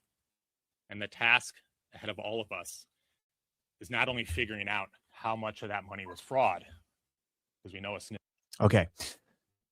So again, the expose of Medicare, Medicaid abuse, SNAP abuse, and just general welfare subsidies from the federal government handed out to the states, and seeing how that is being manipulated and abused to the tune of $18 billion he alludes to here in Minnesota. Do that throughout all 50 states. And guys, we are, again, ushering in the golden age. And part of that golden age is going to be accountability for grossly mismanaged government spending and a lack of transparency in how that money is being spent, a lack of accountability when the transparency is exposed. I think there's a good possibility. I think Tim Walz is being summoned to subpoenaed to testify before Congress in the next week or two. And I think it'll probably be after the holidays, so maybe like 3 weeks. But I really think that we're going to see accountability with Tim Walz. I think there's a good chance that Tim Walz is either forced to resign or, even worse, is indicted. I don't know how much he specifically knew about this, but we should see indictments around the people that were involved in managing and handling this money. And again, this is why it's so disgusting to me that you have a few dozen states, I think a couple dozen states, 21 and 22, that are suing the federal government to stop this type of transparency, to stop the government from requiring them to hand over the data that is associated with the subsidies that they're taking from our federal government. If our federal government gives you $1 billion, we have every fucking right to know how that $1 billion is spent. Every right, down to the last person. And they seem to think we don't. And that's the same thing they're doing with SAVE, with the voter rolls. That's the same thing they're doing with SNAP. That's the same thing they're doing with Medicaid and Medicare. It's like there's just a cash cow that is the Fed, the Federal Reserve, and they just go to that cow whenever they need it, and there's never any accountability for their actions. All right, where are we going to go next? We're almost at the election stories. I got a couple quick stories that I want to get through before we arrive at that point. I do want to talk, we're coming off of Minneapolis, so let's go ahead and talk about our final sponsor for today's show. And that is the Fall of Minneapolis. Everybody, quick word about one of the most important documentaries that you'll watch this year. It's called The Fall of Minneapolis, and it's produced by Alpha News and award-winning journalist Liz Collin. This film blows the lid off of what really happened with George Floyd, the trial, the media lies, the police body cam footage that they never showed you, and how an innocent city was burned while good cops were thrown under the bus. It's already been watched over 10 million times and praised by the likes of Charlie Kirk, rest in peace, Megyn Kelly, Jack Posobiec, Dinesh D'Souza, Tim Pool, and many more who care about truth and justice. Best part? It's 100% free right now. No subscription, no paywall. Go watch The Fall of Minneapolis today at thefallofminneapolis.com or just search for it here on Rumble. And if the film opens your eyes like it has for millions of others, please consider a 100% tax-deductible donation at alphanews.org so that they can wake up even more Americans. You deserve the real story, so check it out tonight. And I have watched that documentary, guys. It's excellent. It is excellent. Very, very well done documentary. Highly recommend it. Okay, let's move on. We've got just a couple quick clips. This quick clip here from CNN, Harry Enton talking about the Democrats' woes for 2026. How are voters feeling about Democrats right now? Yeah, I mean, Democrats in the minds of the American public are lower than the Dead Sea. What are we talking about here? Well, let's take a look. The net approval rating for Democrats in Congress, you said it, Kate Baldwin, the lowest ever. Look at this. Overall, they are 55 points underwater. Their approval rating is south of 20%. It's even worse when you look at independents. Look at this. Negative 61 points. That means that their approval rating is 61 points lower than their disapproval rating. Quinnipiac has been polling this question for the better part of the 21st century. They have never found Democrats, at least those in Congress, in worse shape than they are right now. Oh, they're in the worst shape that they've ever been in. And they'll still somehow manage to pull out an election victory in 2026. Perhaps. There's been movement, guys. There are rumblings.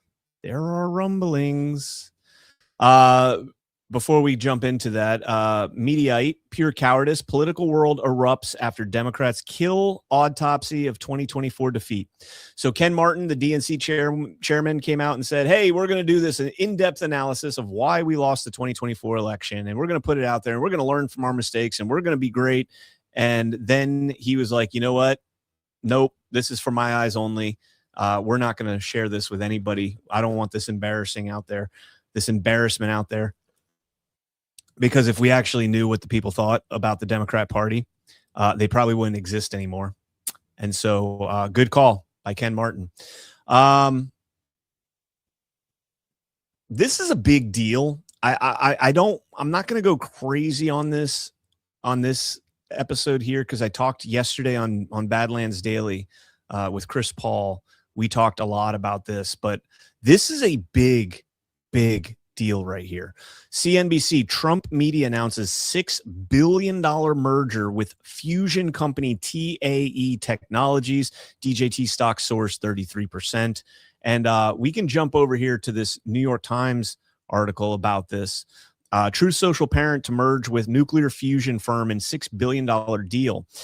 Some tech companies are looking at fusion, a still experimental technology, as a clean energy source that could help feed the electricity thirst of artificial intelligence data centers. Producing energy through nuclear fusion, the process that powers stars, is a long elusive dream among scientists. Fusion uses fuels that are abundant, eliminates the risk of meltdowns, and produces no long-term radioactive waste.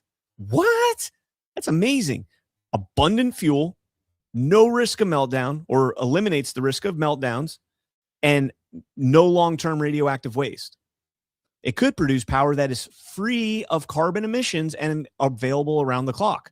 Government laboratories have achieved several tantalizing demonstrations of fusion's potential in recent years, but the process is enormously complicated to initiate and control. And developing machines that can do it consistently and affordably enough to power a grid could require technological advances that have yet to be made, and perhaps even materials that have yet to be invented. However, CEO of TAE says, quote, "We've got the tools and the tech and the engineering. What we are lacking is the capital." Well, now they've got the capital too, so maybe we'll see some movement on this. TAE's fusion technology differs from its competitors in the fuel that its reactors would use. The company says this will make its reactors simpler to operate and maintain, helping to lower the cost of the electricity that they generate. Still, as with all approaches to fusion, translating TAE's technology into a commercial power plant has been no small task. Quote, "We have the science solved," says Mr. Binderbauer, the CEO of TAE, adding that the company's latest prototype is about the size of 2 double-decker buses. He said a utility-scale project would cost in the billions. The company said that in the release that TAE has built 5 fusion reactors and raised more than $1.3 billion over the years, most recently in a June funding round backed by Chevron and Google. And so, guys, again, going back to what we talked about a couple weeks ago with the reactors that the Russians were testing on their ICBMs and their underwater drones, those were reactors powering that. We're talking about nuclear reactors now that are the size of picnic tables, as General Quast has told us at our GART events. And this is something we've talked about at GART with General Quast numerous times. I've had personal conversations with him, at lunch and at dinner about this and what this is going to mean for the world moving forward when we have cheap, clean energy from nuclear reactors, nuclear fusion. You're going to have cities that are powered by picnic table sized nuclear reactors. Picnic table sized, taking up no space, clean, cheap power. The golden age is truly upon us, man. I am so excited. Like this was a great week. And now President Trump spearheading this with Truth Social, TMTG and DJT, partnering with TAE to do this. Let's go, man. Let's freaking go. The golden age is upon us. And then just quick headlines. Dan Bongino has stepped aside, or is stepping aside, as the deputy director of the FBI. Kash Patel put this message out saying, "Dan is the best partner I could have asked for in helping restore this FBI. He brought critical reforms to make the organization more efficient. He led the successful summer heat op. He served as the people's voice for transparency and delivered major breakthroughs in long unsolved cases like the pipe bomb investigation," although I don't believe that investigation. And that's only a small part of the work. He went about every single day delivering for America. He not only completed his mission, he far exceeded it. We will miss him, but I'm thankful he accepted the call to serve. Our country is better and safer for it. So God bless Dan. I've always been a fan of Dan's, and I can't wait to see him back on his platform. Steve Bannon went off on fake MAGA, especially a specific individual over at the Daily Weimar. Now, Benji Shapiro sat up here last night, and he was all, I'm going to, it's all about the truth. Ben, I've known you a long time, brother. You can't handle the truth.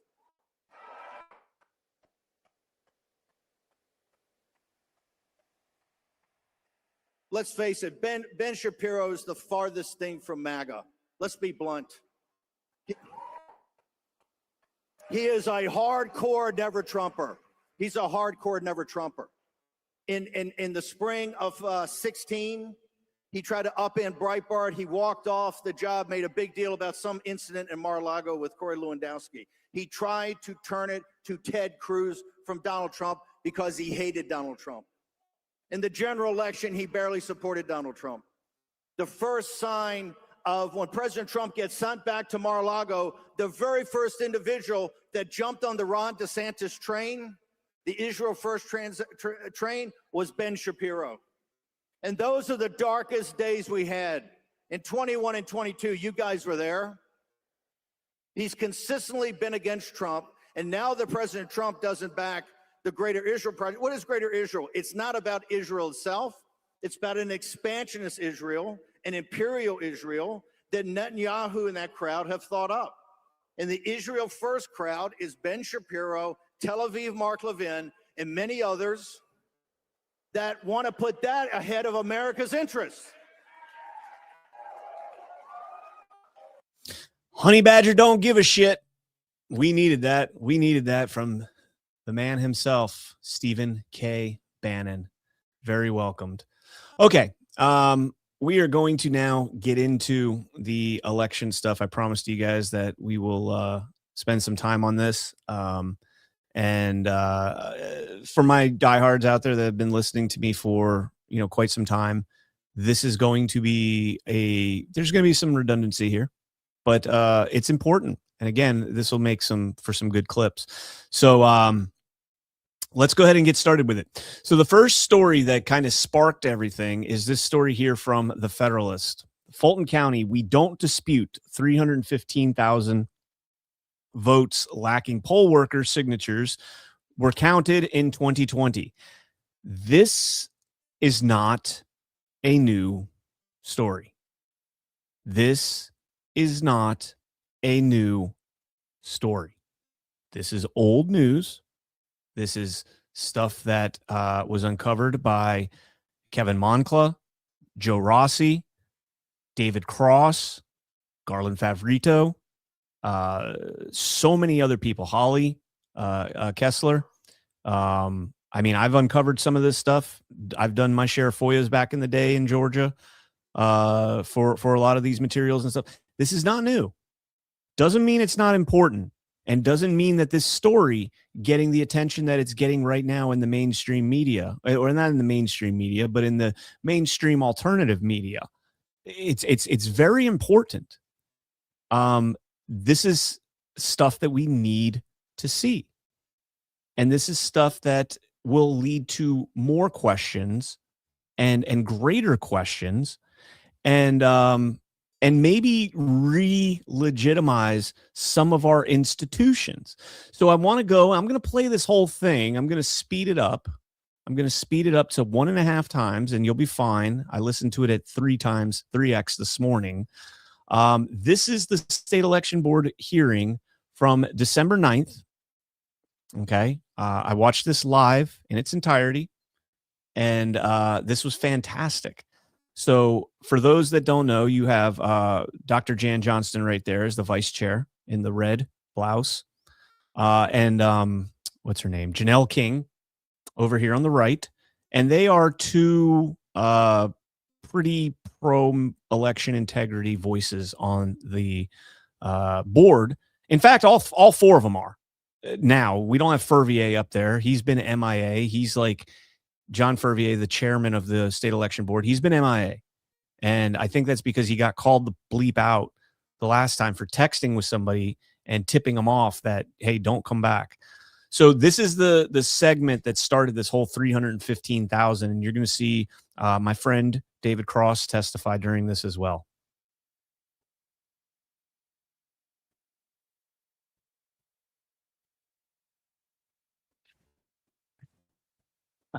Fulton County is the respondent.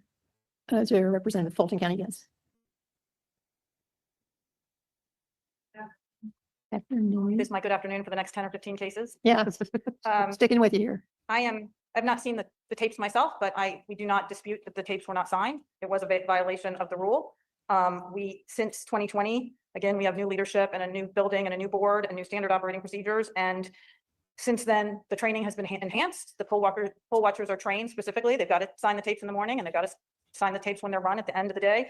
When the tapes come back to the hub for, with all the documentation, they are checked again. And if somebody forgot to sign a tape, then Fulton initiates an investigation. But we don't dispute the allegation from the 2020 election. And the complainant is here. Would the complainant like to speak? Yes. It's on the desk, the red button. So this is David Cross here. Good grief, I'm gonna have to sit down. I've interviewed him many, many times. All right, you got some exhibits I'm giving to you up there. Good afternoon, board members. My name is David Cross. I filed this complaint in March of 2022 with the State Election Board, documenting systemic violations of Georgia law in Fulton County's handling of advanced voting in 2020. Our group paid Fulton County $15,800 in an open records request, where the county turned over 77 megabytes of records, every tabulator tape representing 315,000 votes.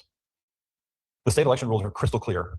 On page 2, you'll see the Georgia Rule 183-1-12.112 or .12 requires every Dominion tabulator to print exactly 3 tapes at the close of each advanced voting day. All 3 tapes must be witnessed and signed by 3 poll workers, or their reason for refusal must be noted. 1 signed tape goes on the polling place door, the second goes in a sealed envelope with a memory card, and the third goes in an envelope with a polling place recap form. These signed tapes are the sole legal certification that the reported totals are authentic. Fulton County produced 0 signed tabulator tapes in early voting, as you just heard. Not 1 for early voting. Every signature block is blank. 10 of these unsigned tabulator tapes are from Mr. Rossi or Mr. Moncala's SEB 2022-025 case on page 3. We found identical protective counters across several different polling places, polls that were opened 8 days late, polls closed at impossibly late hours like 2:09 a.m. in the morning, and poll closing times that do not match the tapes on pages 4 and 5. On pages 6, 7, 11, and 12, we found duplicated scanner serial numbers, where the memory devices were removed from one scanner and printed on an alternate scanner. These are not clerical errors. They are catastrophic breaks in chain of custody and certification. Yep. Because no tape was ever legally certified, Fulton County had no lawful authority to certify its advanced voting results to the Secretary of State. Yet it did. The Secretary Raffensperger accepted and folded those uncertified numbers into Georgia's official total without questioning them. This is not partisan. This is statutory. This is the law. When the law demands 3 signatures on tabulator tapes and the county fails to follow the rules, those 315,000 votes are, by definition, uncertified. Fulton County's deliberate or grossly negligent destruction of the audit trail for more than 315,000 votes is a national disgrace. The only honest remedy 5 years later is for the State Election Board to impose sanctions on Fulton County, have them publicly acknowledge their violations, and for the state to decertify Fulton County's 2020 advanced voting results. It's not to change who sits in the White House or what the score was, but instead to place an indelible and permanent asterisk on the record and finally force accountability. It is very clear from today's testimony that there are numerous technological issues plaguing Georgia voter systems that could be remedied by hand-marked, hand-counted paper ballots. Amen. Counted by human beings, not computers. I still have dozens of serious complaints in these folders here that have not yet seen the light of day, and Georgians still have no answers to the basic questions, which is, why has the Secretary of State not acted? Why has the Attorney General stalled for years? Why has no one been held accountable? And when will Governor Kemp finally step up and lead on securing Georgia's elections? Until those questions are answered and these violations are officially recognized, trust in our elections will remain broken. In closing, I respectfully request that you refer this matter to the Attorney General and Department of Justice, and I believe the maximum civil penalty is $5,000 per unsigned tabulator tape violation, assessed after notice and a hearing under Georgia Administrative Procedures Act. These penalties can be enforced by the Attorney General and the Superior Court, along with orders for compliance, restitution, reprimands, training, and investigative costs. There are 134 unsigned tabulator tapes. That would be a fine of $670,000. I know it's a lot of money, but apparently it doesn't hurt enough for Fulton County to follow the rules. Thank you, and I'll take your questions. All right. So again, just a couple things to unpack there, and we'll keep playing this because it's worth it. But David Cross, this complaint that he filed was back in March of 2022. I've interviewed him numerous times about this complaint and many other complaints. Again, there's nothing here that if you've been watching this program for any amount of time, there shouldn't be much here that's really like new news. But bringing it before the board, having the opportunity to argue this, essentially litigate this, you'll see the Fulton County attorney is right behind him over his left shoulder, and get this on the record and get this before the state election board and get this basically Fulton County's willingness to just scoff at everything that is election integrity and say, well, we did everything by the books the way that we're supposed to do it. If we made some mistakes, we apologize, but nothing to see here, move along. The only thing that David Cross recommends here that kind of irks me, and I don't know how you get around this, is the $670,000, because that goes to the taxpayers. The taxpayers have to pay that money. I think that anybody on that Fulton County Board of Registration and Elections that was on that board for this election, the 2020 election, should forego all payments. I think they should have personally incurred penalties for those that decided to vote for certification, knowing these things, because they knew these things. That's why you had Mark Wingate, who was on that Fulton County board, who did not vote for certification. The other thing, and they'll address this here in a second, is certifications need to mean something again. It's no longer just a notional thing that you do where you have to certify by law, and then somebody else eventually down the road might or might not pick up on the problems that you're throwing down. Let's keep going. If you have any. Cards there were for early. Mr. Cross, I have a question. Do you know how many memory cards there were for early voting in Fulton County? In Fulton County, I believe there was 134. 148. Do you know how many closing tapes were found? We received 134 that were unsigned. That doesn't mean we got them all, but that's what Fulton County provided. 138. There are 10 missing. I reviewed the exhibits that go with this complaint, and there were 2 CDs. And I used to have to find a CD player still, but the images were provided for me, thankfully. And the images of the zero tapes were from only zero tapes from some early voting, not all the early voting tabulators, but some early voting tabulators. The closing tapes that were provided on another CD were from election day tabulators. Correct. There were no bracketed opening, closing tapes and closing tabulator tapes in the entire exhibit. So the investigators asked for all of the tabulator tapes, and there's a smattering of tabulator tapes. So you can't see where the odometer starts at 0 when the poll opens, and the odometer ends at 3,542 votes when the poll closes. Every single person that reviews and canvasses the election must have the opening zero tape and the closing of the poll tape side by side to compare the date, the time, the protective counter number, the serial number of the tabulator. It must be closed on the same tabulator, or you've broken the chain of custody, and the votes cannot be guaranteed to be valid. Correct. Okay, because that is the one document that promises what's in the ballot box. And we don't count the ballots, but what's in the ballot box is the right number. So if you open on a tabulator but you close on a different tabulator, not going to work. It's a break in the chain of custody. Amen.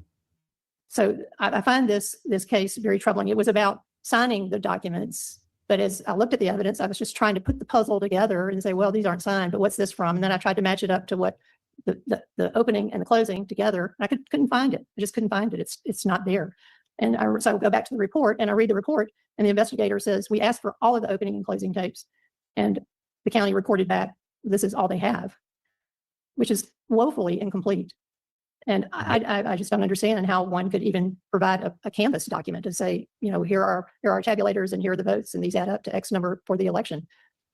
So I find several issues about this case troubling. Are there questions from other board members? I wanted to just, for those who are not familiar with what you mean when you talk about the odometer, basically what's being said is if the tabulator doesn't produce a 0, that means that there's no way of telling if there were ballots from previous elections still on that memory card that could be counted. But we wouldn't know because we wouldn't know who to ask because there's no signatures. And we certainly wouldn't know where it started because there's no opening data. And when we are closing on a different tabulator machine or scanner machine, now we have an issue with whether or not the results when we close were accurate. So I guess my question is, and then we have missing tapes where we have no idea what's on those. So I guess my question is, what was certified? That's my question too. I don't think that Fulton County I don't think that Fulton County had the ability to certify what they counted in 2020. And I've been called crazy for the last 5 years because I said this. But the reality is that you can't duplicate anything from the documentation that Fulton County has provided, not just in this case, but in a litany of others. And I sincerely hope that you exact a huge price from Fulton County because, as I said before, I don't think it hurts enough. We're still being told today that they don't feel like they need to provide anything to the Department of Justice. I mean, that they got a letter from Harmeet Dillon recently, and they just kind of said, well, we disagree, and we're not going to send you anything. So basically, we have members of the public. We covered that lawsuit on Why We Vote last night. Ash and I did, and went through Mark Elias Law Group and their response on that lawsuit. And David Cross is exactly right. Fulton County not only is thumbing their nose at the state election board and the DOJ over those records, but they're trying to make an argument that the federal law that protects ballot retention and record retention does not apply to the ballots. And that is, again, something that is very frightening because there is, if they are successful in that argument, there is no law that protects record retention at the federal level if they are successful in that argument. And it is very concerning. Well, it spent 5 years of their life, thousands of dollars to obtain just proof that what they're being told is what happened. That's what these documents are supposed to be. And yet we have no proof, or at least if we do have it, it's not being provided, it's being held. And yet you're crazy? Well, I guess my question for Fulton County is, do we have the additional tapes that are missing? All right. She's going to go on to argue that there are no actual missing tapes. Where they can. And like I said, I'm not disputing the allegations here. I'm not. Yeah. So you're saying that it's possible that the tapes are lost or destroyed? I think that in 2325, which is not here. Yeah. Yes, there were 10 tapes from 10 scanners that were never recovered. But this case is about tapes that are not signed, which is a violation of a rule, not a statute, but it's a violation of a rule. They should have done it. I haven't been able to go through and look at the tapes and compare and see what is there and what isn't there. But I can tell you from SCB 2325, there are 10 tapes, 10 scanner tapes that were not found. But my understanding is everything else was turned over. And this is about tapes that weren't signed. Like I said, they weren't signed, they weren't signed. So, we will not, like I said, procedures have been updated. People are taking this very seriously now. So what is the certification requirement? I know according to the new law now, you have to certify even if there's missing tapes. I get it. Even if the data's wrong, even if we have elections like we saw in Oakwood, where there's clearly been some improprieties where the board members do not want to certify. But according to the law, you got to do it anyway. And God forbid you challenge it. God forbid you say, you know what? I don't have all the data. You still got to certify in the state of Georgia. That's insanity. Yep. I think we need to just go ahead and call it what it is. Because for 5 years, there have been people that have said, I just have questions. That's all. I have questions. Something seems off. We're supposed to be able to verify that the election results that was provided are accurate. Preach. And now here we are 5 years later, and we're hearing that we're missing 10 tapes that can't be found. Preach. And we're looking at data that was certified without a signature. At best, this is sloppy and it's lazy. At worst, it could be egregious and it could have affected an election. So, yeah, this is terrible. This is just terrible. Okay, I'm done. That is, I mean, you guys have been here for a long time. I've had a lot of, there's so many familiar faces in my chat. Thousands of people that have, been listening to my shows, that have been listening to the band, that have been listening to, other shows that are out there. Emerald Robinson's one of them. Ann Vandersteel's been on top of a lot of election stuff. And this is one of the things that we've always done. We've had questions. And our questions are based in fact. These are all things, again, you're not learning anything new from this hearing. This is all old stuff. Kevin Moncla's complaint with Joe Rossi is from 2022. The complaint there from David Cross that he's referencing is from 2022. None of this is new discoveries. This is stuff that has been out there for years now and has been neglected. The can has been kicked down the road. And it goes, we get disparaged. We get, ridiculed and called conspiracy theorists and all this stuff for this whole time. And then all of a sudden somebody acknowledges it, and it's like, oh yeah, look, Fulton County finally acknowledged it. I guess you weren't a conspiracy theorist after all. You didn't trust the data that I was showing you. You didn't trust the numbers that I was showing you. You didn't trust the emails where they said that all this stuff, they didn't have all this stuff. It is disgusting what they did to us. It is absolutely disgusting what they did to us. And we were right. We were right. The 2020 election has only begun to expose itself now in the mainstream eyes, right? The people who wanted to take the glasses off finally and look at truth and see this for what it actually is. And, defect from the mainstream narrative that the 2020 election was the safest ever. And that's huge. This is a very big moment right now. Artsy Jones says, isn't King new? She's relatively new. I think she's been there a little over a year now. I remember when she first got to the board. She's a badass. Dr. Johnston's a badass. They've got some good people on the board there in Georgia now. Let me point out on this slide. This was 2022, and we're just hearing this case. I was going to bring a birthday cake. This is a primer for everybody that's watching this meeting and it works in elections. It especially works in election office. The people that review the election results, the superintendent, the board of elections for the counties, should have an opening tape on the left and a closing tape on the right for every scanner that is counting ballots, that is accepting or receiving ballots. And the tape on the left is a zero tape, and the odometer is what's called the protected counter. Oh, we can election skip this. Here, I know this problem. I've been in this position. Here we go. Question? Yes, Madam Chair, if I may. Yes. I've been in this position for 6 months now as executive director, and I'm learning. I've got a lot to learn. But as a citizen of the state of Georgia, this case is one of the most egregious things I've seen since I've been here. Yep. I believe in the integrity of the election process. It doesn't matter what party you're a member of, where you're from, but it's this kind of junk, and that's a nice word, that violates our whole system.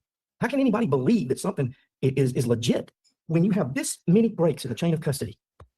And it's my whole life, there's been a lot of problems with a few counties in this state continually, and it's time to change. Georgia citizens deserve better. They want better. And when was this filed as a complaint? You don't mind me asking? March of 2022. So March of 2022, today is 2025. You got the whole nation talking about what went on in 2022 and 2020. And the reason that we're seeing this today is because this board has pushed the envelope and said, you know what, it's time that things are talked about that need to be talked about so they can be corrected. Not so that anybody can beat their chest or one party over another party. We just want fair and true elections. And how can I tell anybody when you have this many unsigned tabulation sheets, when you have missing tabulation sheets that you can't even find? And I know I'm getting into new ground, but I mean, this board subpoenaed Fulton County for ballots, and you basically have thumbed your nose at this board. Yep. You've told a judge you're not going to produce them. And Amen. you hold the key to election integrity in the state of Georgia. If you really have all those ballots, and you say you do, so I take you at your word, produce them, and everybody that's been being called crazy and everybody that's been being called nuts, and guess what? You got the evidence to say, here's the evidence. But to this very day, you thumbed your nose at this. I call Miss Nadine. I don't get calls returned. You call me and I take them. And I say that with kindness.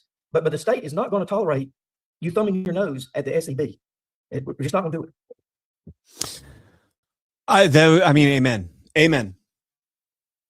Amen. This should not be a partisan issue, but it is a partisan issue. And you're going to have the retards out there like Mark Elias that are going to go out there and find a couple NGOs that are going to get together and realize that if they don't speak out against this, they're going to lose their slush funds and they're going to lose their funding. And so they go out there and make these blanket statements as if they represent the entirety of the Black community. For example, the response to the Fulton County DOJ lawsuit saying that the Black voters matter Black Votes Matter fund will be disenfranchised if somehow people are able to look at the physical paper ballots in Georgia, in Fulton County specifically, which are totally anonymized. They're completely anonymous. You cannot disenfranchise a voter because you don't know who that voter is. And they go out there and they've turned this into such a weaponized subject matter that people don't use common sense anymore. And every Georgian should be outraged by this, whether you're Democrat, Republican, Libertarian, or nonpartisan. And here's the reason why, because this is not something exclusive to Donald J. Trump. This is not something exclusive to the Republican Party. They do this within the Democratic Party. They do this within the Republican Party. They do this amongst independents. They do this in nonpartisan races. You should be outraged by this. You should be bipartisan, nonpartisan, whatever you want to say, without any party affiliation. People should be on the steps of the Fulton County courthouses demanding that they hand over these records, and let's find out.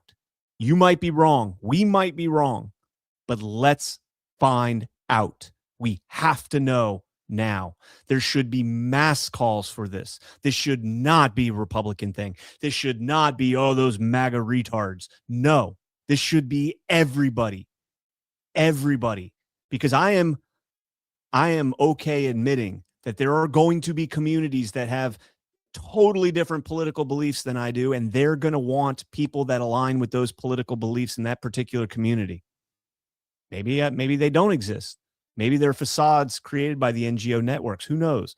But either way, Georgia, with what's being exposed right now in Georgia, should have everybody up in arms. I want to jump over here to just a clip from President Trump's phone call with Brad Raffensperger, and keep that in mind given what we just listened to. In Fulton, where they dumped ballots, you will find that you have many that aren't even signed, and you have many that are forgeries. Okay? You know that. You know that. You have no doubt about that. And you will be at 11,779 within minutes, because Fulton County is totally corrupt, and so is she totally corrupt. And they're going around playing you and laughing at you behind your back, Brad. Whether you know it or not, they're laughing at you. And you've taken a state that's a Republican state, and you've made it almost impossible for a Republican to win because of cheating, because they cheated like nobody's ever cheated before. Makes a lot more sense now what President Trump was saying back then. I mean, he was right. We've known here that he was right about everything. We've known that. Let's jump into, this is kind of the news segment. This is not making its way in any large quantity yet. I've only got 1,000 views on my thread on this. Let's jump into this thread that I put out this morning. This thread starts with November 2020, when Secretary of State Brad Raffensperger published the quote-unquote results of a voting machine audit using forensic techniques that showed no sign of foul play. So again, so many of us knew that there were shenanigans in the 2020 election, right? We knew. And in order to try and cull the herd, cull the masses into, going back into their slumber, they did certain things. Brian Kemp called for a signature audit, and then after the completely unrelated passing of his daughter's, her boyfriend,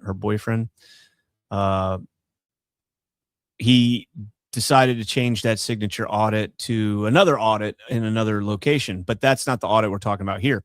This audit Brad Raffensperger had called for and said he actually published this statement back in November of 2020, saying Secretary of State Raffensperger announces completion of voting machine audit using forensic techniques, no sign of foul play, and goes through and talks about this pro V&V audit they did in 5 different counties 6 different counties, excuse me. He names them here: Cobb County, Douglas County, Floyd County, Morgan County, Paulding County, and Spalding counties, where they did these alleged audits. The only problem with that, though, folks, is that those audits were never actually done. Georgia citizens did FOIA requests, open records requests, for any correspondences that those counties had with either the Secretary of State's office regarding an audit or Pro V&V, the company that did the audit. Here's some examples. This is from Janine Evler of Cobb County, Georgia. And she was asked, Miss Janine, did Pro V&V ever do a forensic audit or review of your machines after the 2020 general election? To which they responded, the Center for Election Systems did an audit at one point. I don't know if they contracted with a vendor to assist with that or not. In Paulding, Georgia, thank you for your request. Paulding County has no emails or responsive documents pertaining to your request. We did not have an audit of the machines following the November 2020 election. We have no communications with the Secretary of State, Dominion, or Pro V&V.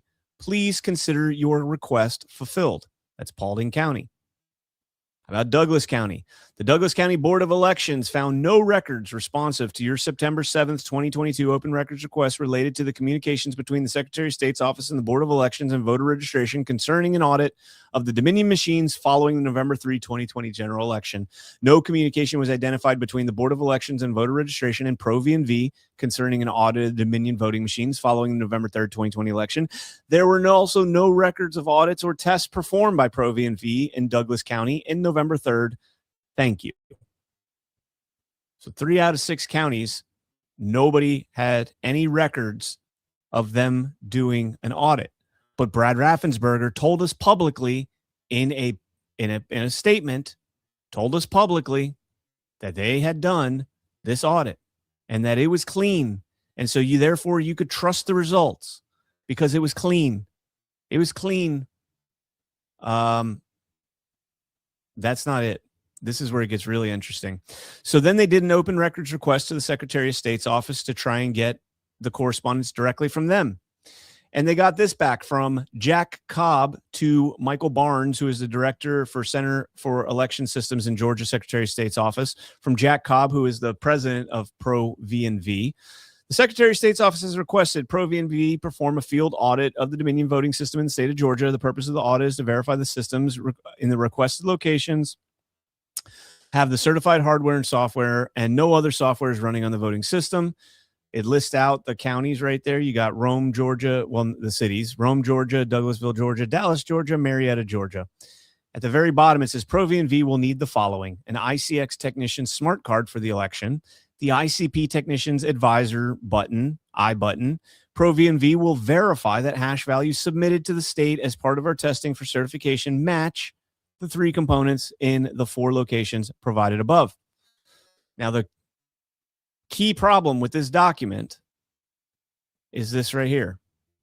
The document date, and I don't know if this was auto-filled or what, but the document date is July 16th, 2021.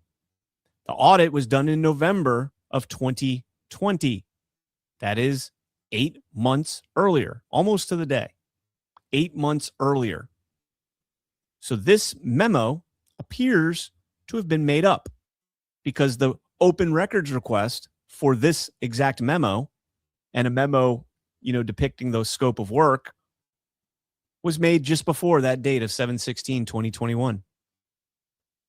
Sounds like it's very likely they forged a memo in order to make it look like they had a deal in place to do an audit, and they had no such deal.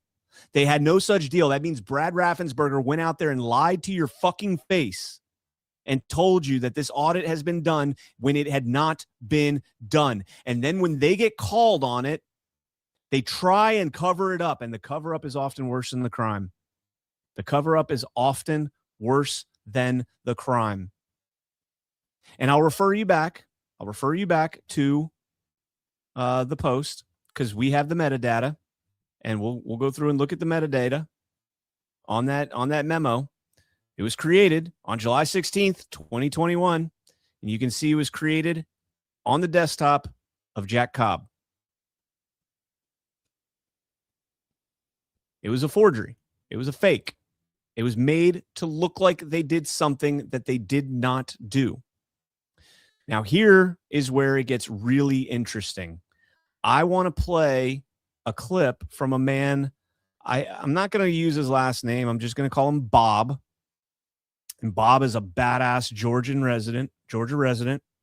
And check out what Bob had to say about this investigation that he was participating in. Now, I'll tell you, 2 weeks after Joe went and spoke to the governor, I went and spoke to the governor, and I shared 28 allegations of crimes against the citizens of Georgia by the Secretary of State in his office.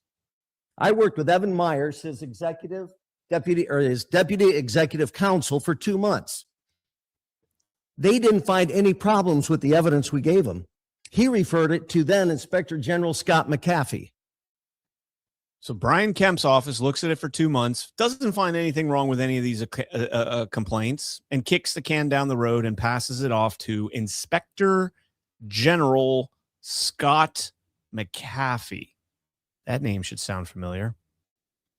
I worked with Scott McAfee for 2 months. Scott called me one day and he said, you know, Bob, I'm going to go after one of these 26 allegations. I said, Scott, how are you going to drop the rest of them? He says, I can only go after this one.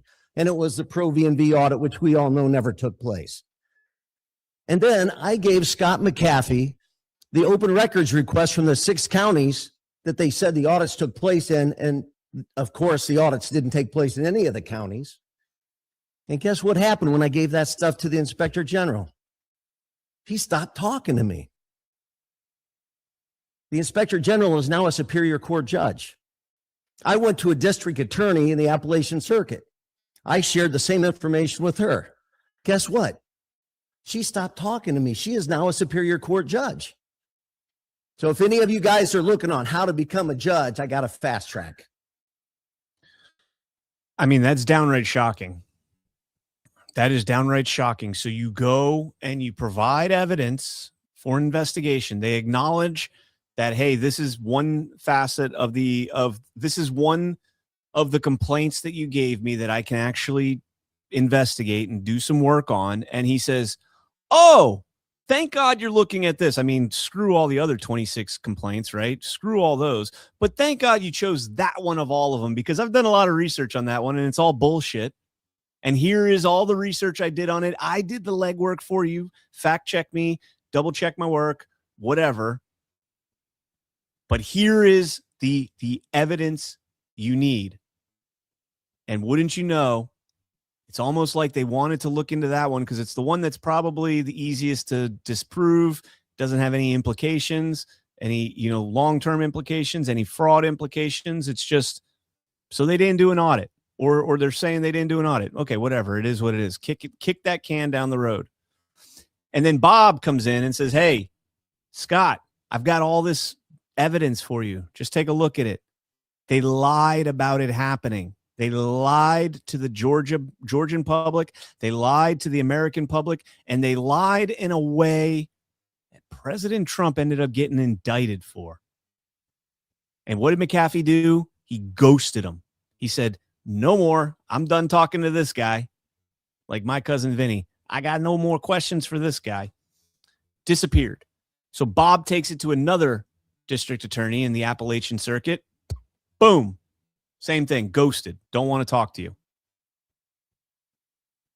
Now, Scott McAfee was appointed to a Fulton County Superior Court judge from the Inspector General to the Superior Court as a judge.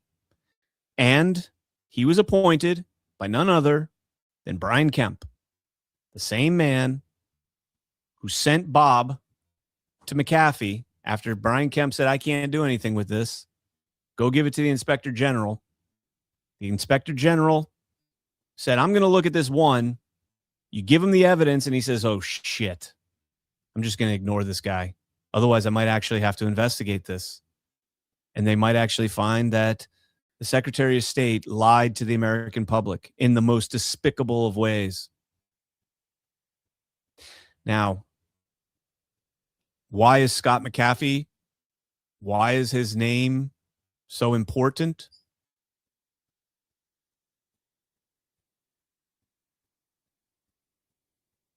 What to know about Scott McAfee, the judge handling Trump's Georgia election case.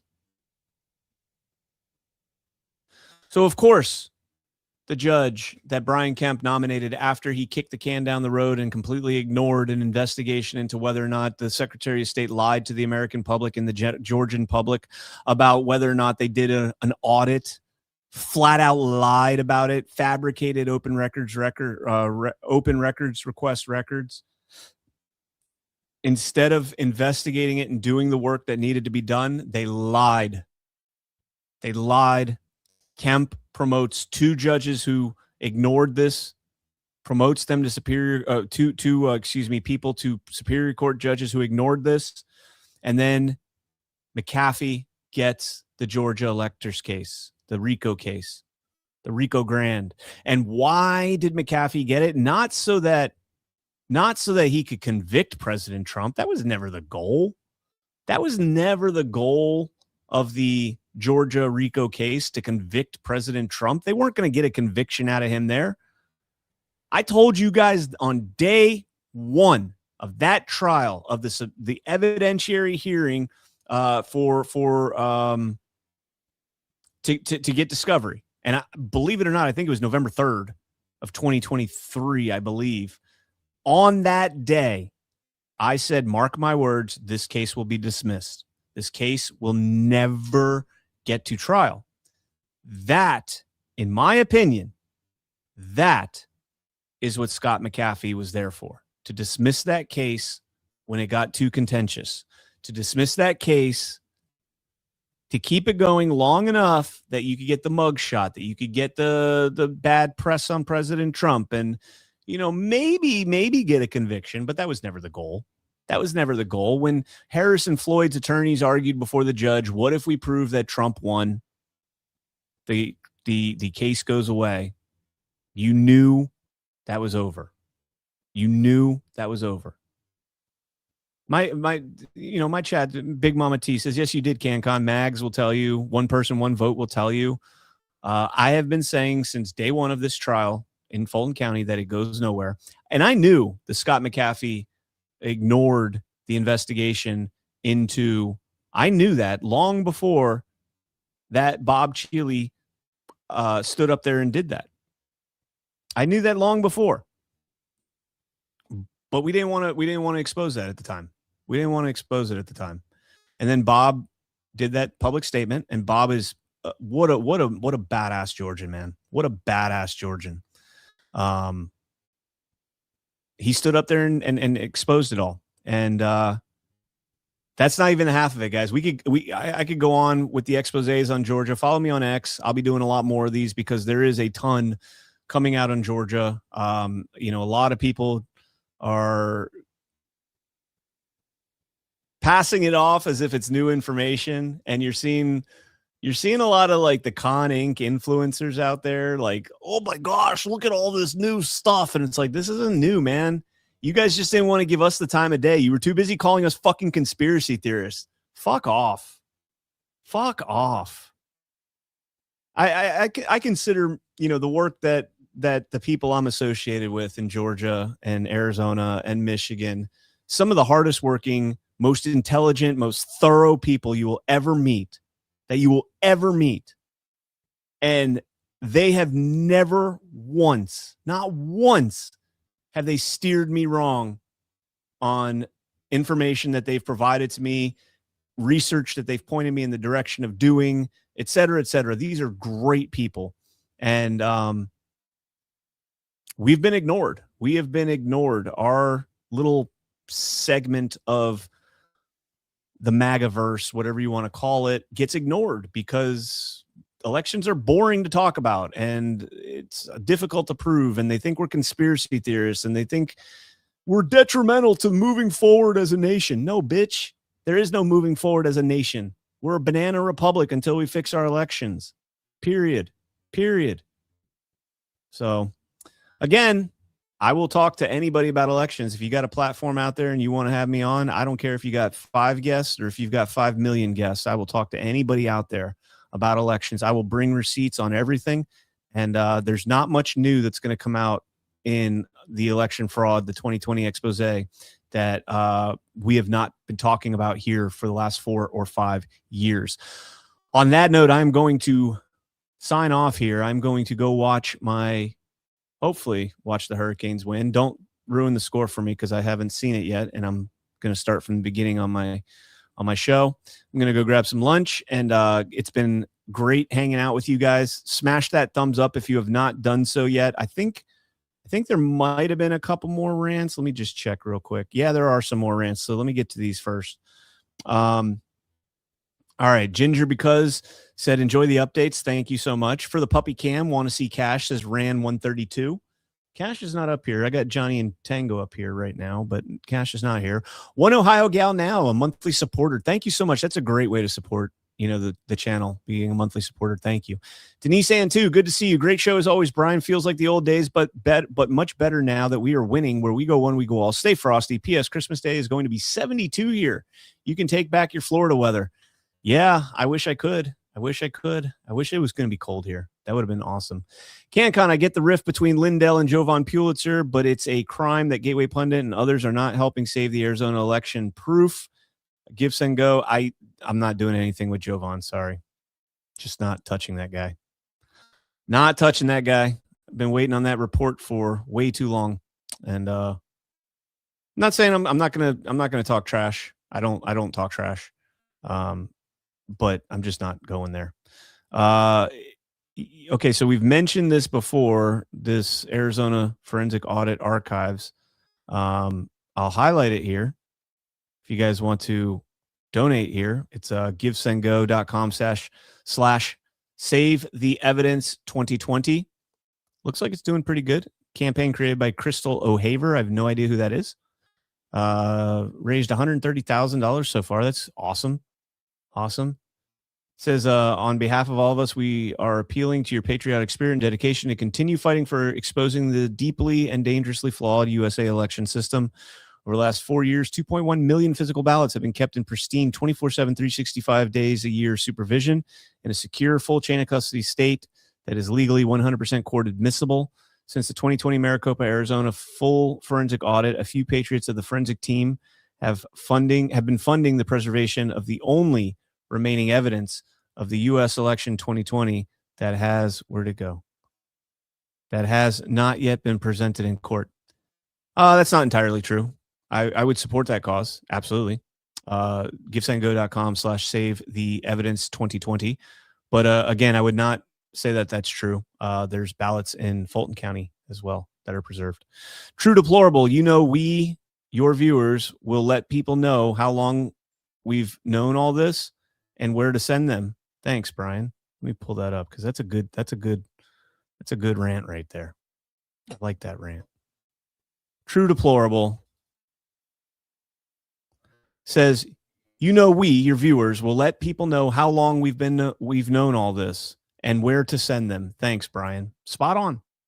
You guys, I get educated by you guys as much as I try and educate other people. I get tips all the time. CanCon at cancon.net. Send me tips. I love them. I love looking into tips. I love following up on this stuff and doing what we can to fix all this. So again, guys, if you have not done so yet, please smash that thumbs up. A little over 500 people watching, 236 thumbs up. I can't complain about that. I'm not going to complain about that. I hope you guys have a great rest of your weekend. And yeah, God bless, guys. If I don't see you before Christmas, hopefully I do. I'll be on Badlands Daily Monday, Tuesday, Wednesday. I'll be off on Thursday and I'll be back on Friday. So check it out there. All my other shows will be running except for Sit Rep, and that's it. Just Sit Rep.